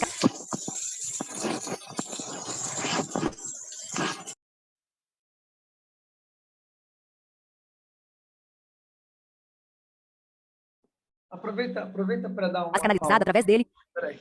Aproveita para dar uma pausa. Eu quero trazer um negócio importante. Peraí, vou liberar minha câmera. Deixa eu ver quem está aqui. Uma coisa que me caiu a ficha, né? A Elaine já saiu, né? Infelizmente, mas tudo bem. Eu quero trazer uma coisa que é muito importante aqui. Isso é um lugar de investimento. Eu invisto no Léo faz 4 anos. Faz 4 anos, desde 2018, eu invisto no Léo. Eu invisto na Luzia Solange há 3 anos, desde 2019. Na Ilane, 3 anos. Na Rita de Cássia, há 4 anos. 3 a 4 anos. Investimento. E o inverso é verdadeiro. Vocês investem em mim também, de certa forma. Esse é um investimento, é uma troca. As coisas não nascem de uma hora para outra, do dia para a noite. Outros estão chegando aqui agora, como a Joyce, que não está mais aqui, eu acho. Seguiu o caminho aí, que ela está entrando no trabalho. Ou o Juramar, que está chegando aqui. Né? Christian, que está na borda. Guisa, que vem. Jussara, que está cada vez mais fixa e etc. São investimentos, cara, é um lugar, entende? Esse é um investimento inteligente, um lugar que você planta, vocês são, entende? Sementes, cara, que vocês estão sendo plantadas e cultivadas. O Léo, por exemplo, é muita paciência, entende? Porque jovem, chegou muito jovem, tem uma série de questões que todo mundo tem, que ele tem na vida dele, né? E que precisa de paciência, hora vai, hora vem, vai indo, vai voltando, mas está aqui, e etc. Então, gente, esse é o lugar de você prosperar, é isso que eu quero dizer para vocês. É o lugar que você começa a liderar a sua própria existência e você começa a investir no ser humano. A prosperidade, a real prosperidade, lugar em que você vai construir um patrimônio mesmo, verdadeiramente, é você investir no ser humano. Essa é a maior commodity que tem, não existe outra, cara. Isso leva tempo, não é assim. E eu já fazia isso de uma certa forma anteriormente, na minha vida, mas de uma forma equivocado, sem respeito do processo do outro, de uma forma que eu via aquilo para mim, não para o outro. Tinha uma distorção de liderança que eu fui aprendendo com o tempo. E eu estou trazendo isso para vocês. Hoje, minha liderança é uma liderança e disso aí que nós estamos falando, de extrair do outro o melhor dele, de investir no outro, de ter paciência, calma, cautela, mas, ao mesmo tempo, empurrar, não deixar frouxa a corda. Bora, vai. Estou com medo, vai com medo mesmo. Vamos embora. Vem. Vamos junto na história. Tá junto, está de mão dada, né? E assim por diante, tá? Eu estava fazendo um café, meu café da manhã ali, e me vieram essas imagens, entende? Porque eu falei das práticas integrativas, né? E é um investimento, cara, né? Longo prazo. Tem uns que vai, como Clélias Marias da vida, Reginas, né? E daqui a pouco se aproxima porque bebeu da fonte e sabe, vai experimentar outras coisas e vê a verdade da história, né? É simples aqui. O que a gente traz aqui, o que eu trago, tem muita verdade, cara. Tem uma fonte, entende? Real. E já foi um lugar em que, o que eu estou dizendo, que era eu. Hoje não sou mais eu, cara. Eu sou só um canal. E eu tenho desfrutado cada vez mais. Tenho desconectado, desapegado, porque ao mesmo tempo que eu ajudo e estou investindo nesses lugares que eu estou falando, eu estou me lascando com cada um de vocês, entendeu? Vocês que cuidam da vida de vocês, entende? Eu faço isso daqui no desfrute, e a hora que desliga isso daqui, cara, ou eu vou tomar meu café da manhã, cara, eu estou inteiro no café da manhã, no meu exercício físico, etc., eu não estou nem pensando em vocês. Eu estou desfrutando da minha existência mesmo. Eu vou para minha acupuntura, vou tomar minhas agulhadas e vou voltar tudo com dor, etc., as agulhadas, tem que deitar, relaxar. E assim toca a humanidade. A mesma coisa com as minhas filhas, estão lá tocando a vida delas, cara, entendeu? Elas que cuidam da vida delas. Simples assim. Tá bom? Vamos lá, vamos continuar.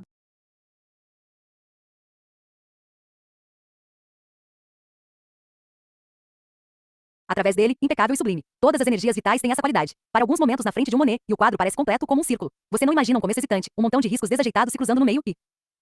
uma última pincelada para terminar a quadro. Você o experimenta como um todo, a perfeição se revelando de uma só vez. O ponto forte não precisa ser artístico para ser intimidador. Qualquer desempenho próximo da perfeição estimula essa mesma sensação de reverência. Um amigo conta uma anedota com ritmo e entusiasmo e você se pergunta, como ele fez isso? Quando um colega escreve uma carta a um cliente ao mesmo tempo objetiva e instigante, você se pergunta a mesma coisa. E não é apenas o aspecto, quase perfeito, de um ponto forte que tanto nos impressiona. A parte consistente é igualmente espantosa. Cal Ripken participou de 2.216 jogos consecutivos de beisebol. Como conseguiu isso? Bettina K., uma das melhores camareiras do Disney World, limpou a mesma série de quartos, no mesmo hotel por mais de 21 anos. Como ela lidou com isso? Antes de morrer em fevereiro de 2000, Charlie Schultz tinha desenhado a mesma tira de quadrinhos Peanuts por mais de 41 anos. Como ele fez isso? Seja a pergunta, como ele faz isso tão bem? Ou, como consegue estar há tanto tempo fazendo isso? Qualquer desempenho que fique consistentemente perto da perfeição parece quase assombroso demais para ser analisado. Mas é claro que os pontos fortes não brotam perfeitos e completos. Os pontos fortes de cada pessoa são criados, desenvolvem-se a partir de determinadas matérias-primas muito específicas. Você pode obter algumas delas com prática e aprendizado, como seu conhecimento e suas técnicas, outras como os talentos, você só precisa apurar. Conhecimento e técnicas. Que aspectos seus você pode mudar? Conhecimento. A definição exata de conhecimento tem resistido a séculos de ataques filosóficos e não queremos entrar na briga. Vamos contorná-la e dizer apenas que, no que diz respeito ao desenvolvimento de seus pontos fortes, há dois tipos distintos de conhecimento. Você precisa de ambos e, felizmente, ambos podem ser adquiridos. Primeiro, você precisa de conhecimento factual, que é o conteúdo. Por exemplo, quando você começa a aprender uma língua, o conhecimento factual é o vocabulário. Você tem de aprender o que cada palavra significa ou jamais será capaz de falar a língua. Da mesma maneira, pessoas de vendas precisam despender algum tempo para se informar sobre as características de seus produtos. Representantes de prestadoras de serviço de telefonia móvel têm de conhecer os benefícios que cada plano de chamadas oferece. Pilotos têm de aprender as normas de comunicação por rádio. Enfermeiras têm de saber exatamente quanta novocaína é apropriada para cada procedimento. Um conhecimento factual desse tipo não garantirá a excelência, mas a excelência é impossível sem ele. Assim, sejam quais forem suas habilidades ou talentos, você jamais se destacará na pintura se não souber que as tintas vermelhas e verde, quando combinadas, criam a cor marrom. Do mesmo modo, toda a criatividade do mundo não vai ajudá-lo a se destacar num projeto de iluminação se você não souber que as luzes vermelha e verde, quando combinadas, não criam a cor marrom. Luz vermelha e luz verde produzem luz amarela. É esse tipo de conhecimento factual que coloca você no jogo. O segundo tipo de conhecimento de que você precisa é empírico, não é ensinado em salas de aula nem encontrado em manuais. Ao contrário, é algo que você tem de se disciplinar para colher ao longo do caminho e conservar. Parte dele é prática. Por exemplo, Kate M., uma produtora de quadros para um noticiário matutino de televisão, teve inicialmente dificuldade em produzir matérias de 2 minutos bem boladas e envolventes. Aos poucos percebeu que estava ignorando a regra mais importante do jornalismo, sempre situar de sair da ação. Por mais criativa que seja a matéria, se o espectador não for informado de imediato sobre o que está vendo e por quê, vai logo mudar de canal. Como você pode imaginar, o conhecimento empírico assume uma grande variedade de formas. O vendedor descobre que a primeira e mais importante venda que faz é para o assistente do cliente. O executivo de marketing percebe que, se o objetivo é vender para mães, comerciais de rádio funcionam muito melhor do que os de televisão para mães ocupadas. O rádio é uma companhia mais constante que a televisão. Esses dois profissionais colheram um importante quinhão de conhecimento, e como resultado disso, cada um deles trabalha melhor agora. Todo ambiente proporciona chances de aprendizado. Evidentemente, para desenvolver seus pontos fortes, você deve manter-se alerta a essas oportunidades e incorporá-las ao seu desempenho.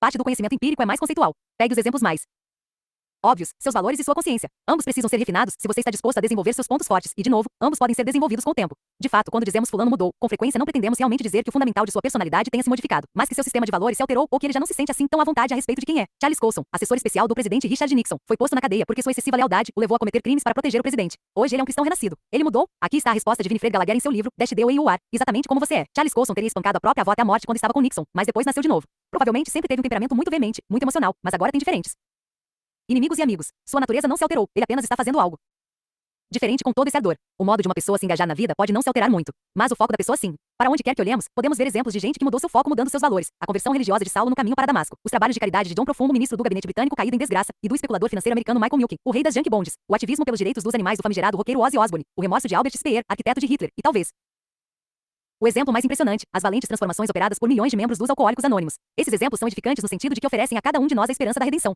Mas, por mais edificantes que eles possam ser, devemos ter em mente que essas pessoas não alteraram sua natureza básica, ou como definiremos mais adiante, seus talentos. Elas simplesmente se direcionaram para fins muito diferentes, mais positivos. Assim, a lição que devemos extrair delas não é que os talentos de cada pessoa são infinitamente maleáveis, ou que cada um pode ser o que bem entender, bastando para isso ter dedicação. A lição é que os talentos, como a inteligência, têm valor neutro. Se você quer mudar sua vida para que outros possam se beneficiar de seus pontos fortes, mude seus valores. Não perca tempo tentando mudar seus talentos. O mesmo se aplica à consciência. À medida que o tempo passa, cada um de nós se torna mais e mais consciente de quem realmente é. Essa consciência crescente do eu é vital para o desenvolvimento dos pontos fortes, porque permite que cada um de nós identifique mais claramente seus talentos naturais e os cultive, transformando-os em força. Infelizmente, nem sempre o processo é suave. Alguns identificam seus talentos de forma bastante precisa, mas em seguida passam a lamentar não terem sido aquinhoados com outros. Assim como Salieri, o rival de Moza no filme Amadeus, ficamos cada vez mais amargos quando tentamos conjurar novos talentos dentro de nós e não conseguimos. Quando estamos nesse registro, não somos as pessoas mais divertidas para se ter por perto. Por mais cursos que façamos, por mais livros que venhamos a ler, o processo ainda emperra, é árduo e não parece ir ficando mais fácil. Se algum dia se viu numa situação em que lhe cobravam ser algo que não é, você conhece a sensação. E então, de repente, temos uma revelação. Eu nunca devia ter pegado este trabalho de venda. Detesto incomodar as pessoas. Ou talvez, não sou um gerente. Gosto muito mais de fazer meu próprio trabalho do que de ser responsável pelo trabalho dos outros. Retornamos à trilha dos nossos pontos fortes e nossos amigos, impressionados por todas as boas coisas que acontecem como resultado. Nossa produtividade aumenta, nossa atitude melhora. Olham para nós e dizem: "Uau, olhem para ele. Ele mudou." Não, nada disso. Aconteceu justamente o contrário. O que à primeira vista parece transformação é, na verdade, a aceitação de algumas coisas que nunca podem ser transformadas, talentos.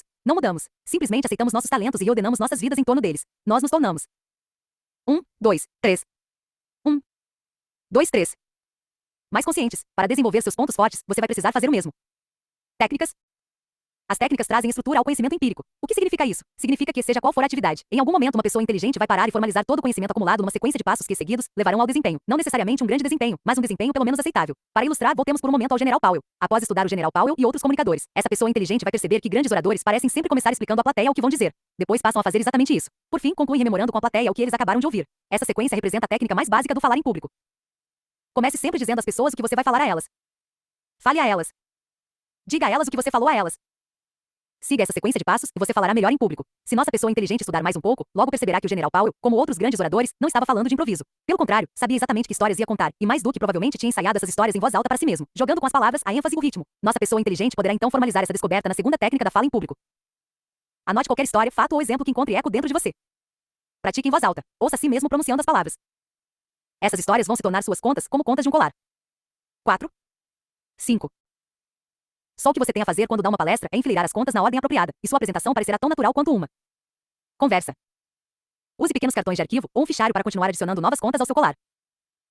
As técnicas lhe permitem evitar o esquema de tentativa a erro e incorporar diretamente ao seu trabalho as melhores descobertas dos melhores profissionais. Se você quer desenvolver seus pontos fortes, seja em vendas, marketing, análise financeira, aviação ou saúde, vai precisar aprender e praticar todas as técnicas relevantes que estiverem disponíveis. Mas tenha cuidado. As técnicas são tão tentadoramente úteis que mascaram duas falhas. A primeira falha é que, embora elas o ajudem a trabalhar melhor, não vão ajudá-lo a se destacar. Se você aprender as técnicas de falar em público, pode lograr ser um comunicador melhor do que era antes, mas sem os talentos necessários jamais será tão bom quanto o General Powell. O general foi aquinhoado com o talento que o habilita a se tornar mais articulado quando está no palco. De alguma forma, seu cérebro filtra as faces das pessoas à sua frente e lhe traz mais palavras, palavras melhores e rapidamente. Sem esse talento, você pode seguir o passo a passo da técnica, mas continuará se debatendo em vão para ter um desempenho excelente. Assim, do mesmo modo que aprender a gramática do idioma não vai ajudá-lo a escrever uma bela prosa, aprender uma técnica não levará necessariamente a um desempenho quase perfeito em alguma atividade. Sem um talento subjacente, aprender uma técnica é uma ferramenta de sobrevivência, não um caminho para a glória. A segunda falha é que algumas atividades, quase por definição, desafiam qualquer desmembramento passo a passo. Pegue a empatia, por exemplo. A empatia é o talento para captar e compreender os sentimentos de outras pessoas. Por mais esperto que você seja, será que consegue desmembrar a empatia numa série de passos calculados? Certamente a empatia se manifesta de forma instantânea. Conversando com um conhecido, você nota que ele faz uma minúscula pausa antes de mencionar o nome de uma pessoa.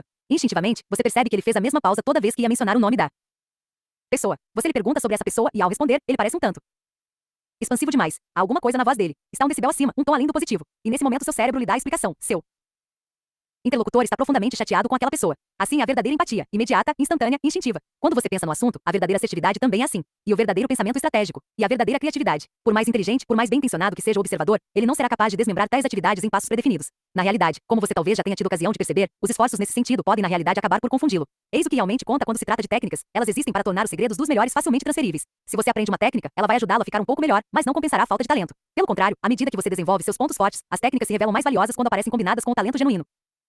Talento? Quais são os seus traços mais duradouros? Temos invocado a palavra talento nas últimas páginas. Agora está na hora de investigá-lo mais plenamente. O que é o talento? Por que seus talentos são únicos e permanentes? E por que seus talentos são tão importantes para o desenvolvimento dos pontos fortes? Vamos abordar essas questões uma a uma. O que é o talento? O talento é frequentemente descrito como uma aptidão ou capacidade natural especial, mas para os propósitos do desenvolvimento dos pontos fortes sugerimos uma definição mais precisa e abrangente que se deriva de nossos estudos sobre grandes gerentes. O talento é qualquer padrão recorrente de pensamento, sensação ou comportamento que possa ser usado produtivamente. Assim, se você é instintivamente curioso, isso é um talento. Se é competitivo, isso é um talento. Se é sedutor, isso é um talento. Se é persistente, isso é um talento. Se é responsável, isso é um talento. Qualquer padrão recorrente de pensamento, sensação ou comportamento é um talento se esse padrão puder ser usado produtivamente. Por essa definição, mesmo traços aparentemente negativos podem ser chamados de talentos se puderem ser usados produtivamente. Obstinação? Ser obstinado é um talento se você se encontrar numa função onde não ceder diante de esmagadora resistência for um pré-requisito para o sucesso, uma função de vendas, por exemplo, ou a de um advogado no tribunal. Nervosismo? Ficar nervoso é um talento se isso levar a perguntar a si próprio, e se, antecipando perigos potenciais e formulando planos de contingência. Tal tipo de perspectiva precavida pode se revelar muito produtiva numa grande variedade de funções. Mesmo uma fragilidade, como a dislexia, é um talento se você conseguir encontrar um meio de usá-la produtivamente. David Boies é disléxico. Boies foi o advogado do governo dos Estados Unidos no processo antitruste movido contra a Microsoft, a gigante do software. Foi ele quem venceu Bill Gates pelo cansaço, com um interrogatório persistentemente gentil quando Bill depois no prejulgamento, e foi ele quem convenceu o juiz com uma clara exposição das alegações do governo. Sua dislexia o faz se esquivar de palavras compridas complicadas. Ele sabe o que essas palavras significam, mas não as emprega em seus argumentos porque, como afirmou numa entrevista recente, tem medo de pronunciá-las mal. Felizmente, essa necessidade de se apoiar em palavras simples torna sua argumentação muito fácil de ser seguida. Além do mais, sem que necessariamente tivesse pretendido isso, ele dá a impressão de ser um homem do povo, cheio de senso comum. Sua linguagem franca manda mensagem. Não sei mais do que vocês. Só estou tentando fazer minha cabeça trabalhar num assunto difícil, exatamente como vocês. Para David Boies, a dislexia é um talento porque ele encontrou um modo de usar produtivamente esse padrão recorrente, e combinando com conhecimento e técnicas, de transformá-lo num ponto forte. Este é obviamente um caso raro e extremo, mas serve para provar o argumento. Seus talentos são aqueles padrões recorrentes de pensamento, sensação ou comportamento que você pode usar produtivamente. Porque seus talentos são únicos e permanentes. O que cria em você esses padrões recorrentes? Se você não gosta muito de seus padrões, pode esboçar um novo desenho? As respostas a essas perguntas são: A. Seus padrões recorrentes são criados pelas conexões em seu cérebro. E B. Não. Além de uma certa idade, você não será capaz de esboçar um desenho completamente novo. Seus talentos são permanentes. Dadas as grandes somas que as empresas gastam em programas corretivos, tentando reconfigurar os cérebros das pessoas para a empatia, a competitividade ou pensamento estratégico, é melhor explicar. B. Felizmente, A. Explica B. Se você souber como os filamentos de seu cérebro são tecidos, saberá por que é tão difícil tecê-los de novo. Vamos então examinar A. Mais de perto. O cérebro é um órgão estranho, pois parece se desenvolver ao contrário. Seu fígado, seus rins e felizmente sua pele, tudo começa pequeno e vai gradualmente se tornando maior até atingir o tamanho adulto adequado. Com o cérebro ocorre o contrário. O cérebro fica muito grande rapidamente, e depois vai encolhendo e encolhendo à medida que você avança para a idade adulta. O mais bizarro de tudo é que, enquanto seu cérebro vai ficando cada vez menor, você se torna cada vez mais inteligente. O segredo para compreender a confusão desse órgão pode ser encontrado no que se chama de sinapse. Uma sinapse é a conexão entre duas células do cérebro, também chamadas neuroníons, que as habilita a se comunicarem entre si. Essas sinapses são seus filamentos e você precisa saber alguma coisa sobre elas porque, como diz o manual de neurologia, o comportamento depende da formação de interconexões apropriadas entre neuroníons no cérebro. Dito mais claramente, suas sinapses criam seus talentos. Então, como se dão suas conexões sinápticas? 42 dias após você ser concebido, seu cérebro passa a experimentar um surto de crescimento que dura 4 meses. Na realidade, a palavra surto não faz justiça à verdadeira escala do que acontece. Em seu 42º dia, você cria seu primeiro neurônio, e 120 dias depois, tem uma centena de bilhões deles, o que significa assombrosos 9.500 novos neuroníons a cada segundo. No entanto, assim que essa explosão se extingue, grande parte do espetáculo dos neuroníons termina. Você tem uma centena de bilhões ao nascer e continuará mais ou menos com a mesma quantidade até o final da meia-idade. Em outro lugar de seu cérebro, no entanto, o verdadeiro espetáculo, o espetáculo da sinapse, está apenas começando. 60 dias antes de seu nascimento, seus neuroníons começam a tentar se comunicar uns com os outros. Cada neurônio se estende, literalmente estende um filamento chamado axonil, e tenta fazer uma conexão. Sempre que é feita uma conexão bem-sucedida, forma-se uma sinapse, e durante os primeiros 3 anos de sua vida, os neuroníons mostram-se extraordinariamente bem-sucedidos em fazer tais conexões. De fato, com a idade de 3 anos, cada neurônio da sua centena de bilhões de neuroníons formou 15.000 conexões sinápticas com outros neuroníons. Para ser mais claro, são 15.000 conexões para cada um de sua centena de bilhões de neuroníons. Seu padrão de filamentos, extenso, intricado e único, está tecido. Mas então algo estranho acontece. Por alguma razão, a natureza agora o instiga a ignorar uma porção de seus filamentos cuidadosamente tecidos. Como acontece com a maioria das coisas, filamentos que são negligenciados acabam ficando em mau estado, e assim, por todos os lados, suas conexões de rede começam a pifar. Você se torna tão negligente com partes de sua rede mental que, entre as idades de 13 e 15 anos, perde bilhões e bilhões dessas conexões sinápticas cuidadosamente forjadas. Quando você acorda no dia do seu aniversário de 16 anos, metade da sua rede já se foi. E a má notícia é que você não pode reconstituí-la. Sim, no decurso da vida seu cérebro retém parte de sua plasticidade inicial. Por exemplo, hoje parece claro que o aprendizado e a memorização requerem a formação de novas conexões sinápticas, assim como descobrir como lidar com a perda de um membro ou da visão. Contudo, para fins mais práticos, a configuração de sua rede mental, com sua gama de variações, das mais fortes às mais fracas, não se altera muito após a faixa em torno dos 15 anos. Tudo isso soa muito estranho. Por que a natureza... Só quero mostrar uma coisa para vocês aqui. Olha aqui. Ó. Olha. Um café real. É quase um pequeno almoço, como diria em espanhol. Olha que delícia. Eu estou me divertindo de caçar a vida. Podemos continuar enquanto eu tomo meu café real aqui.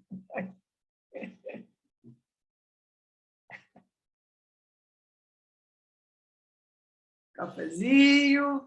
É isso? Por que despender tanta energia criando aquela rede, e depois deixar grandes nacos dela murchar e morrer? A resposta a essa pergunta, como o educador John Brewer expõe em seu livro The MYTH of the First 3 Years, o mito dos 3 primeiros anos, é que, quando se trata do cérebro, menos é mais. Há pais que penduram móveis em preto e branco, e tocam CDs de Mozart no berço para estimular a criação de sinapses no filho, mas eles não pegaram o espírito da coisa. Não é verdade que quanto mais conexões sinápticas você tiver, mais inteligente ou mais eficiente será. Na realidade, sua inteligência e sua eficiência dependem de seu sucesso em tirar proveito das conexões mais fortes. A natureza o obriga a paralisar bilhões de conexões, precisamente para que você possa ficar livre para explorar as restantes. Perder conexões não é algo com que alguém deva se preocupar. Perder conexões é o objetivo. Inicialmente, a natureza lhe dá mais conexões do que você vai precisar. Porque, durante aqueles primeiros anos, você tem muita coisa para absorver. Mas absorver é tudo o que faz. Você ainda não está dando sentido ao seu mundo. Nem pode, porque com tal abundância de conexões, está sobrecarregado com sinais vindos de muitas direções diferentes. Para dar sentido ao seu mundo, você terá de calar uma parte dessa balbúrdia em sua cabeça. Pelos próximos 10 anos, a natureza vai ajudá-lo a fazer exatamente isso. Sua herança genética e as primeiras experiências infantis o ajudam a encontrar algumas conexões mais regulares e mais fáceis de usar do que outras. A conexão competitiva, talvez, ou a conexão indagadora, ou a conexão do pensamento estratégico. Você é atraído repetidamente para essas conexões até elas se tornarem mais firmes e ordenadas. Aqui os sinais são altos e fortes. Enquanto isso, ignoradas e não utilizadas, outras conexões em outras partes de sua rede murcham. Absolutamente nenhum sinal pode ser ouvido. Por exemplo, se você acaba ficando com uma conexão forte para a competitividade, você não pode, quando vê números, deixar de usá-los para comparar seu desempenho com o de outras pessoas. Ou se ficar com uma conexão para indagação, será o tipo de pessoa que não consegue deixar de perguntar o porquê. Por outro lado, você pode perder a conexão que o tornaria o centro das atenções. Ao contrário do General Powell, seu cérebro fica paralisado quando você sente os olhos da plateia sobre você. Ou talvez você não tenha conexão para empatia. Racionalmente, você compreende que a empatia é importante, mas a cada instante parece simplesmente não captar os sinais que outras pessoas enviam. No nível microscópico, sua rede mental, indo desde as belas linhas até as conexões rompidas, explica por que certos comportamentos e reações são a sua cara, enquanto outros, por mais que você se empenhe em exercitá-los, parecem sempre precários e forçados. É assim que deve ser. Se a natureza não reduzisse gradualmente sua rede a um número menor de conexões intensamente trabalhadas, você jamais se tornaria adulto. Permaneceria eternamente uma criança, imobilizado por uma sobrecarga sensorial. O escritor Jorge Luiz Borges imaginou como poderia ser um tal personagem. Contou a história de um rapaz de posse de uma memória infinita. Nada lhe escapa. Toda a sua experiência sensorial, passado e presente, persiste em sua mente, afogado em pormenores, incapaz de esquecer as formações mutantes de todas as nuvens que viu. Ele não consegue formar ideias gerais e, portanto, não consegue pensar. Uma pessoa como essa também não seria capaz de sentir nem de construir relacionamentos ou tomar decisões de qualquer espécie. Teria uma carência de personalidade, gostos, discernimento e paixão. Seria desprovida de talento. Para salvar você de tal destino, a natureza e a educação reforçam certas conexões e permitem que bilhões de outras se percam. E assim emerge você, um indivíduo talentoso à sua maneira, abençoado e, ou amaldiçoado pela capacidade de reagir ao mundo do seu jeito permanentemente único. Muitos de nós podemos achar difícil aceitar essa singularidade duradoura. Nossos talentos nos vêm tão facilmente que adquirimos um falso senso de segurança. Então não é verdade que todos veem o mundo como eu? Será que não estão todos impacientes para ver esse projeto começar? Não querem todos evitar um conflito e encontrar um terreno comum? Será que não estão vendo os obstáculos que nos aguardam se persistirmos neste caminho? Nossos talentos nos parecem tão naturais que surgem como senso comum. Em certo nível, é bastante reconfortante acreditar que o senso que temos do mundo é comum a todos. Mas na verdade nosso senso não tem nada de comum. O sentido que damos ao mundo é individual. Nosso senso, nosso padrão recorrente de pensamento, sensação ou conduta, é engendrado por nossa singular rede mental.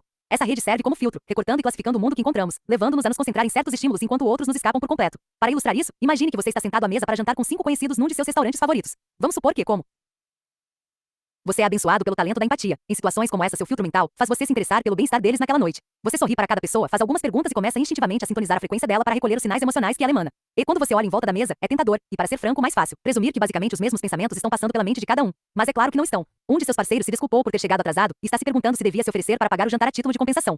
Como vamos descrever mais adiante, este é o talento da responsabilidade. Outro está tentando adivinhar o que cada pessoa vai pedir naquela noite, o talento da individualização. Uma terceira espera conseguir uma vaguinha na cadeira ao lado de sua amiga mais íntima para ter a chance de realmente pôr a conversa em dia, o talento do relacionamento, de criar Relacionamentos em profundidade. E uma outra pessoa teme que dois membros do grupo comecem a discutir como da última vez que saímos todos juntos. E assim, tenta encontrar meios de conduzir a conversa para longe de temas explosivos. O talento da harmonia, da formação de consenso. Seu último parceiro de jantar está alheio a tudo isso e repassa mentalmente uma história engraçada que espera contar mais tarde. O talento da comunicação, de pôr emoção nas palavras. 5 amigos na mesma situação, cada um a filtrá-la de um modo radicalmente diferente do seu. Num contexto social, esses filtros pessoais podem ajudar a explicar por que os 6 têm conversas tão animadas e por que cada pessoa não deixa de parecer um tanto misteriosa para as outras. Num contexto de trabalho, o fato de que cada filtro individual é único fornece explicações bem mais práticas. Por exemplo, você já tentou inutilmente convencer alguém usando uma linguagem simples e fácil de compreender, a ver as coisas do seu jeito, pode ser muito frustrante. Você disse a essa pessoa como alguma coisa se dá, expôs tudo de forma clara e convincente, e mesmo assim ela foi lá e fez algo completamente diferente. Será que não estava prestando atenção? Se não concordava, por que simplesmente não lhe disse isso? Por que você tem de continuar a ter sempre a mesma conversa com ela? Hoje é óbvio que a resposta a todas essas questões não é que seu interlocutor não estivesse ouvindo ou que tenha deliberadamente se oposto às suas ideias. A resposta é que ele não podia enxergar através de seus olhos. O filtro não deixava. Ele compreendia suas palavras, mas não podia ver o seu mundo. Imagine tentar explicar a cor roxa a alguém que é completamente daltônico e você terá uma ideia do que se passa com aquela pessoa. Por mais eloquente que possa ser sua descrição do roxo, ela nunca vai enxergá-lo. Na verdade, talvez essa formulação exagere as diferenças inatas que temos uns em relação aos outros. Obviamente, não estamos totalmente isolados em nossas singularidades. Cada um de nós compartilha muitos pensamentos e sensações com seu semelhante. Independentemente da cultura em que fomos criados, cada um de nós está familiarizado com emoções como medo, dor, vergonha e orgulho. Em seu recente livro Como a Mente Funciona, Steven Pinker, professor do Instituto de Tecnologia de Massachusetts, descreve um famoso experimento que desmascara a noção de que indivíduos de diferentes culturas têm personalidades radicalmente diferentes. Uma dupla de sociólogos mostrou a nativos das montanhas da Nova Guiné uma série de fotos dos estudantes da Universidade de Stanford. Cada foto mostrava a fisionomia de um estudante americano sob o domínio de uma emoção extrema, felicidade, amor, nojo ou dor. Os sociólogos então pediram que os montanheses descrevessem a emoção por trás de cada face. Apesar da falta de familiaridade com fotos em geral, e em particular, com traços anglo-americanos, eles identificaram cada uma das emoções. Em certo nível, essa é uma descoberta agradável. Reforça a noção de que, seja qual for nossa herança cultural, podemos de fato nos relacionar uns com os outros. Contudo, descobertas desse tipo não refutam o que dissemos sobre a singularidade do filtro de cada indivíduo. As fronteiras da experiência humana são finitas. Se você não experimentou emoções como dor, medo ou vergonha, é um sociopata ou um extraterrestre. Mas dentro dessas fronteiras há significativas variações e diversidade. A despeito de raça, sexo ou idade, algumas pessoas adoram pressão e outras a detestam. Algumas se empenham em ser notáveis e outras vivem confortavelmente na multidão. Algumas vão ao delírio com os confrontos e outras anseiam por harmonia. As diferenças mais marcantes entre pessoas raramente se dão em função de raça, sexo ou idade. Elas se dão em função da rede ou das conexões mentais de cada pessoa. Como profissional responsável tanto por seu desempenho quanto por dirigir sua própria carreira, é vital que você adquira uma compreensão precisa de como suas conexões mentais são moldadas. Como gerente, você precisa reservar um tempo para identificar também os distintos talentos de seu pessoal. No próximo capítulo, com a ajuda de algumas dicas sobre talentos e do próprio teste, descubra a fonte de seus pontos fortes. Vamos ajudá-lo a fazer isso. Mas antes, uma última questão demanda uma resposta. Por que seus talentos são tão importantes para o desenvolvimento dos pontos fortes? A prova dos 9 de um ponto forte é que você possa realizá-lo de forma consistente e quase perfeita. Ao definir seus talentos como suas mais fortes conexões sinápticas, podemos agora ver por que é impossível desenvolver um ponto forte sem um talento subjacente. Todo dia no trabalho, você tem decisões a tomar. Seus talentos dominam a tomada de decisões. Nossa preocupação aqui não é com as grandes decisões, como transferir ou não uma fábrica dos Estados Unidos para a Europa ou passar alguém das vendas para o marketing. Nossa preocupação é com os milhares de pequenas decisões que você enfrenta do início ao fim do dia. Sentado à mesa de trabalho, você dá uma olhada nas pastas espalhadas à sua frente. Qual delas você deve abrir? A que requer muito pouco trabalho ou a robusta, que talvez leve toda a manhã para ser concluída? Você abre a segunda. Você assim prefere atacar primeiro o trabalho difícil. Então o telefone toca. Você o ignora mantendo-se concentrado na tarefa à sua frente ou atende? Se atende, reconhece a voz da pessoa? Lembra o nome? Que tom de voz você usa? Se a pessoa o desafia, você imediatamente a enfrenta ou deixa que ela coloque tudo para fora? Uma após outra, numa procissão interminável, essas pequenas opções se apresentam. Incapaz de racionalizar cada mínima decisão, você é compelido a reagir instintivamente. Seu cérebro faz o que a natureza sempre faz em situações como essa. Encontra e segue o caminho de menor resistência, o de seus talentos. Uma opção aparece, você é imediatamente puxado por uma de suas conexões. Pá, a decisão é tomada. Outra opção, outra viagem por uma nova conexão. Outra decisão. A soma dessas minúsculas decisões, vamos dizer, umas 1000 por dia, é sua performance do dia. Multiplique esse número por 5 e você vai obter sua performance na semana. Multiplique, digamos, por 240 dias de trabalho e terá sua performance no ano, aproximadamente 240 mil decisões e seus talentos. Suas conexões sinápticas mais fortes executaram quase todas elas. Isso explica porque é virtualmente impossível criar um desempenho quase perfeito simplesmente ensinando alguém uma nova técnica. Como descrevemos lá atrás, quando você aprende uma técnica, aprende o passo a passo de uma atividade. Com o aprendizado, você pode criar algumas novas conexões, mas não aprenderá a recriar sua rede inteira. A nova técnica que você acabou de adquirir pode ser capaz de intervir em algumas decisões e redirecioná-lo para uma de suas conexões mais fracas, mas só de vez em quando. As decisões são numerosas demais e imediatas demais para a técnica bloquear completamente suas conexões fortes e criar uma mudança consistente e significativa em seu comportamento. Técnicas determinam se você pode fazer alguma coisa, enquanto talentos revelam algo mais importante, com que qualidade e com que frequência você a faz. Por exemplo, se você não tem o talento da empatia, mas frequentou um curso sobre suas técnicas, talvez saiba agora que precisa ficar atento a pistas emocionais ou que deve repetir para uma pessoa sua compreensão do que ela acabou de lhe dizer para que ela se sinta ouvida. No calor da conversa, no entanto, você interrompe seu interlocutor quando deveria encorajá-lo. Desvia o olhar quando deveria manter olho no olho. Você se descobre mudando de posição na cadeira, embora sua linguagem corporal devesse ser aberta e acolhedora. Ocasionalmente, sua mente racional pode lembrá-lo de fazer uma pausa ou de fazer perguntas que permitam respostas francas, mas mesmo aqui suas pausas são um tanto longas demais, suas perguntas, um pouco mais afiadas do que o recomendável. No fim das contas, apesar de suas boas intenções, seu desempenho continua desajeitado e errático, uma versão karaokê da empatia. Evidentemente, uma versão karaokê da empatia pode às vezes ser melhor do que empatia nenhuma.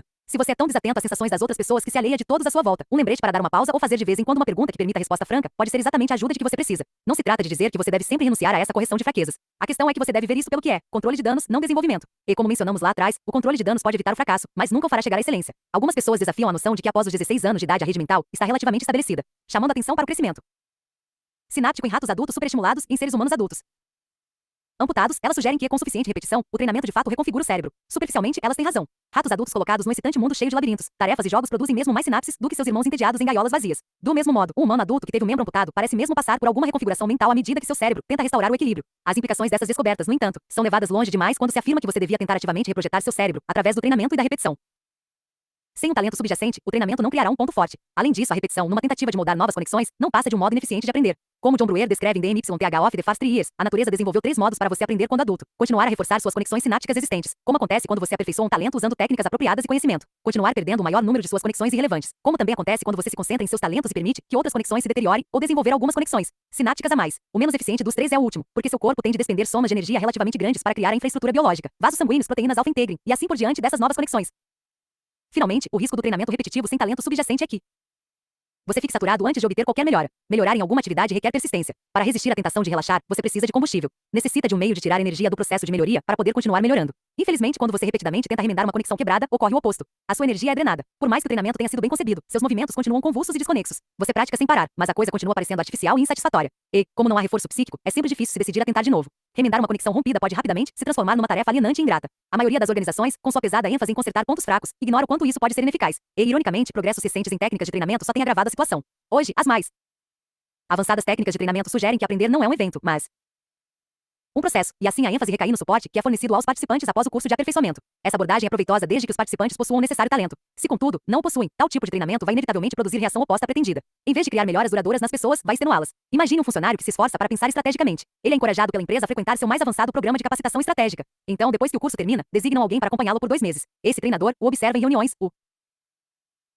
avalie em seu pensamento estratégico, destaca seus mínimos melhoramentos e dá sugestões de como se aprimorar nas áreas em que ainda é fraco. Tudo isso tem a intenção de ajudar, mas você pode imaginar alguma coisa mais irritante para o colaborador? Todo dia seu treinador lhe lembra os insights que ele não teve, as pistas que não conseguiu identificar, as conexões que estavam faltando. E a cada dia o funcionário vai se tornando um pouco mais confuso, um pouco mais frustrado e muito menos seguro de si. Compare essa situação difícil com a sensação que você tem quando usa repetidamente seus talentos. Talentos não têm apenas um caráter, não posso evitar isso, mas também um caráter, como isso é bom. De algum modo a natureza o equipou para que, nas suas conexões mais fortes, os sinais fluam em ambos os sentidos. Seu talento faz com que você reaja de uma determinada maneira, e imediatamente uma sensação de prazer parece disparar pelo seu cérebro, com sinais fluindo livremente de um lado para o outro, é como se a linha estivesse reverberando, zumbindo. Esta é a sensação de usar um talento. Ao equipar os talentos com seu próprio mecanismo embutido de realimentação, a natureza tratou de garantir que você continue a usá-los. Em certo sentido, talentos são uma tentativa da natureza de criar uma máquina de movimento perpétuo. A natureza o leva a reagir ao mundo de certas formas recorrentes. Ao fazer essas reações proporcionarem satisfação, impele você a sempre reagir dessa forma outra vez, ad infinitum. Assim, embora ainda devamos ficar espantados com os 2.216 jogos consecutivos de beisebol de Cal Ripken, os 21 anos de trabalho de Bettina como camareira e os 40 anos de Charlie Schultz como cartunista, podemos pelo menos explicar de onde eles estavam tirando um pouco de seu combustível.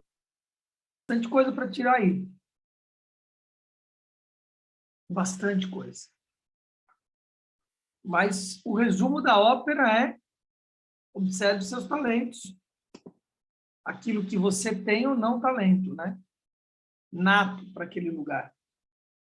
E cuidado com a referência do outro. Eu lembrei de você, viu, Jussara? Da conversa que nós tivemos semana passada aqui. Ele passou exatamente nisso, né? Que a sua referência não é a referência do outro. E a gente falou disso, né, semana passada. Exatamente isso.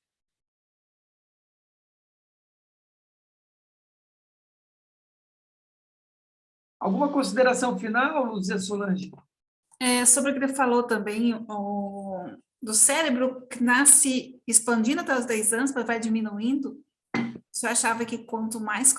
daí, a partir dessa idade, são conexões que você vai ficando ligando, umas apagando, outras acendendo, para você desenvolver o talento? Você pede massa cefálica. E está falando de massa mesmo.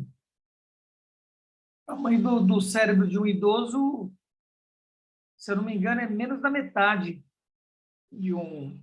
Não sei exatamente o quanto, posso perguntar para minha filha e trazer essa informação amanhã, mas ele vai diminuindo, né? Agora, tem uma limpeza do hardware com 18 anos que acontece. Uma série de referências é apagada para entrar outras. E o que ele traz aí, que também é interessante, é que você deixa de usar algumas funções para poder entrar outras. E até uma determinada fase, você está experienciando seu foco, não é assim que ele coloca, mas é isso. Seu foco é na experienciação, no experimento, principalmente de 21 a 28 anos. É uma época de muita experienciação. Todos nós. De 28 a 35 é uma revisão disso, que tem a ver com setênios, né? E aí, a partir daí, tem essa readequação que ele colocou. Você acaba desativando algumas coisas e botando foco em outras. Ele relaciona isso com a perda de massa cefálica. Não sei se eu concordo completamente, mas é como ele está trazendo aí, né? Eu acho que é uma questão de mudança de foco, não de perda de massa. Você acaba usando a energia e seu foco mesmo vai ficando mais direcionado, né? O que ele não traz aí, não sei se ele vai trazer de novo, vai trazer mais para frente, mas deveria estar aí, né? Se ele trouxesse o que eu vou falar. É o seguinte, você tem uma... Isso tem a ver com a gente, assim, aqui, porque tem a ver com o tipo do público que eu falo. São pessoas com mais de 40 anos, 35, 40 anos, né?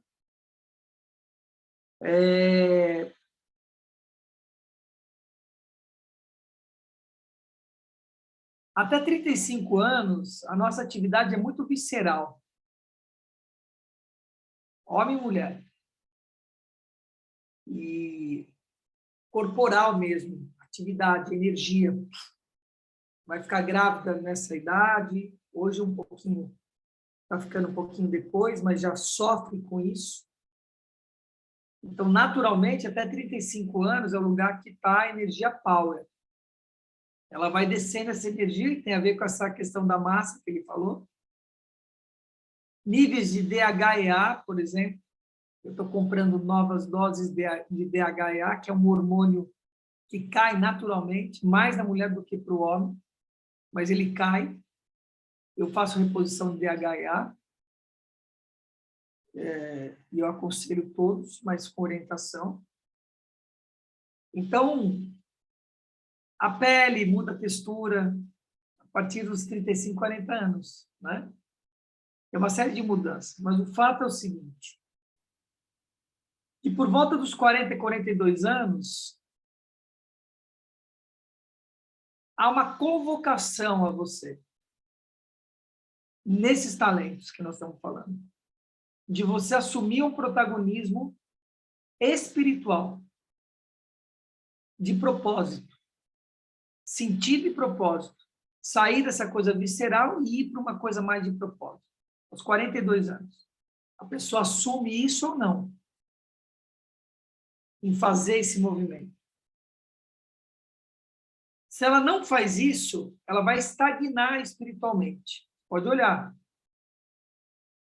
Vai ficar num dogma, vai se tornar agnóstico, ateu, vai ter uma estagnação.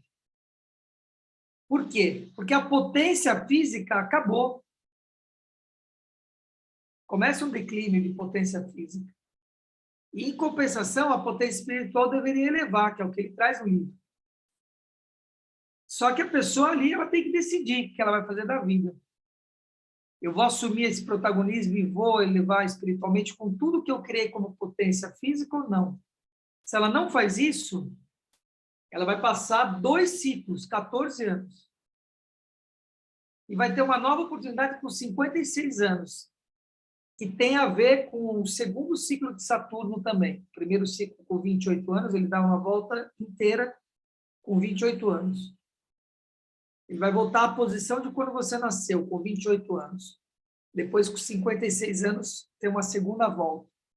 Saturno. Com 56 anos, há de novo essa convocação no sentido da liderança de maestria. Eu estou com 54. E você pegar o bastão e falar, ah, bom, o negócio é comigo agora aqui. Você vira referência. Ou não. Se você não faz essa virada com essa idade, Cara, aí o bicho vai pegar na história. Porque você vai ficar mais um, cara. Você vai ficar vagando. Sem se atualizar. Sem cumprir seu propósito. Ele está falando aí, quando ele fala de virtude, de propósitos. Propósito de vida, missão. Pegaram?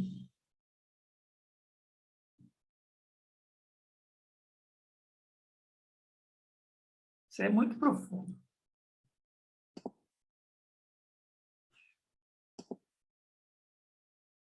Vamos seguir nossa vida? Então vamos. Lá em 4x1. Hoje à noite nós temos encontro às 20. E lembrem, move do 459. Luzia Solange vai escrever aí no chat para vocês. Move, @move do 459. O livro que nós estamos lançando, eu e mais 18 coautores, são 19 coautores, falando a respeito da nossa transformação, como que aconteceu a partir do movimento 459. Está tendo lives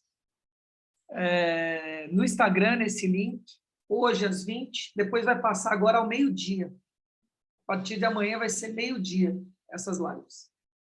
E no domingo, sábado e domingo, nós vamos fazer uma maratona, vamos abrir o link e vamos estar falando o dia inteiro. Cada hora, 2, 3 vão se conectar e vão estar falando. Nós vamos deixar o link permanentemente, vão ver aberto lá, alguém falando da sua transformação, vai ser incrível o movimento no final de semana. Né? E você quer seu livro? São poucas unidades. Então, reserva lá, clica lá, se liga, segue o nosso link, clica na bio, preenche o formulário para você ter seu pré-cadastro. Tá? Você vai estar pré-cadastrado para comprar o livro. O livro vai custar R$46, tá? Esse é o valor do livro, provavelmente. R$46, tá bom?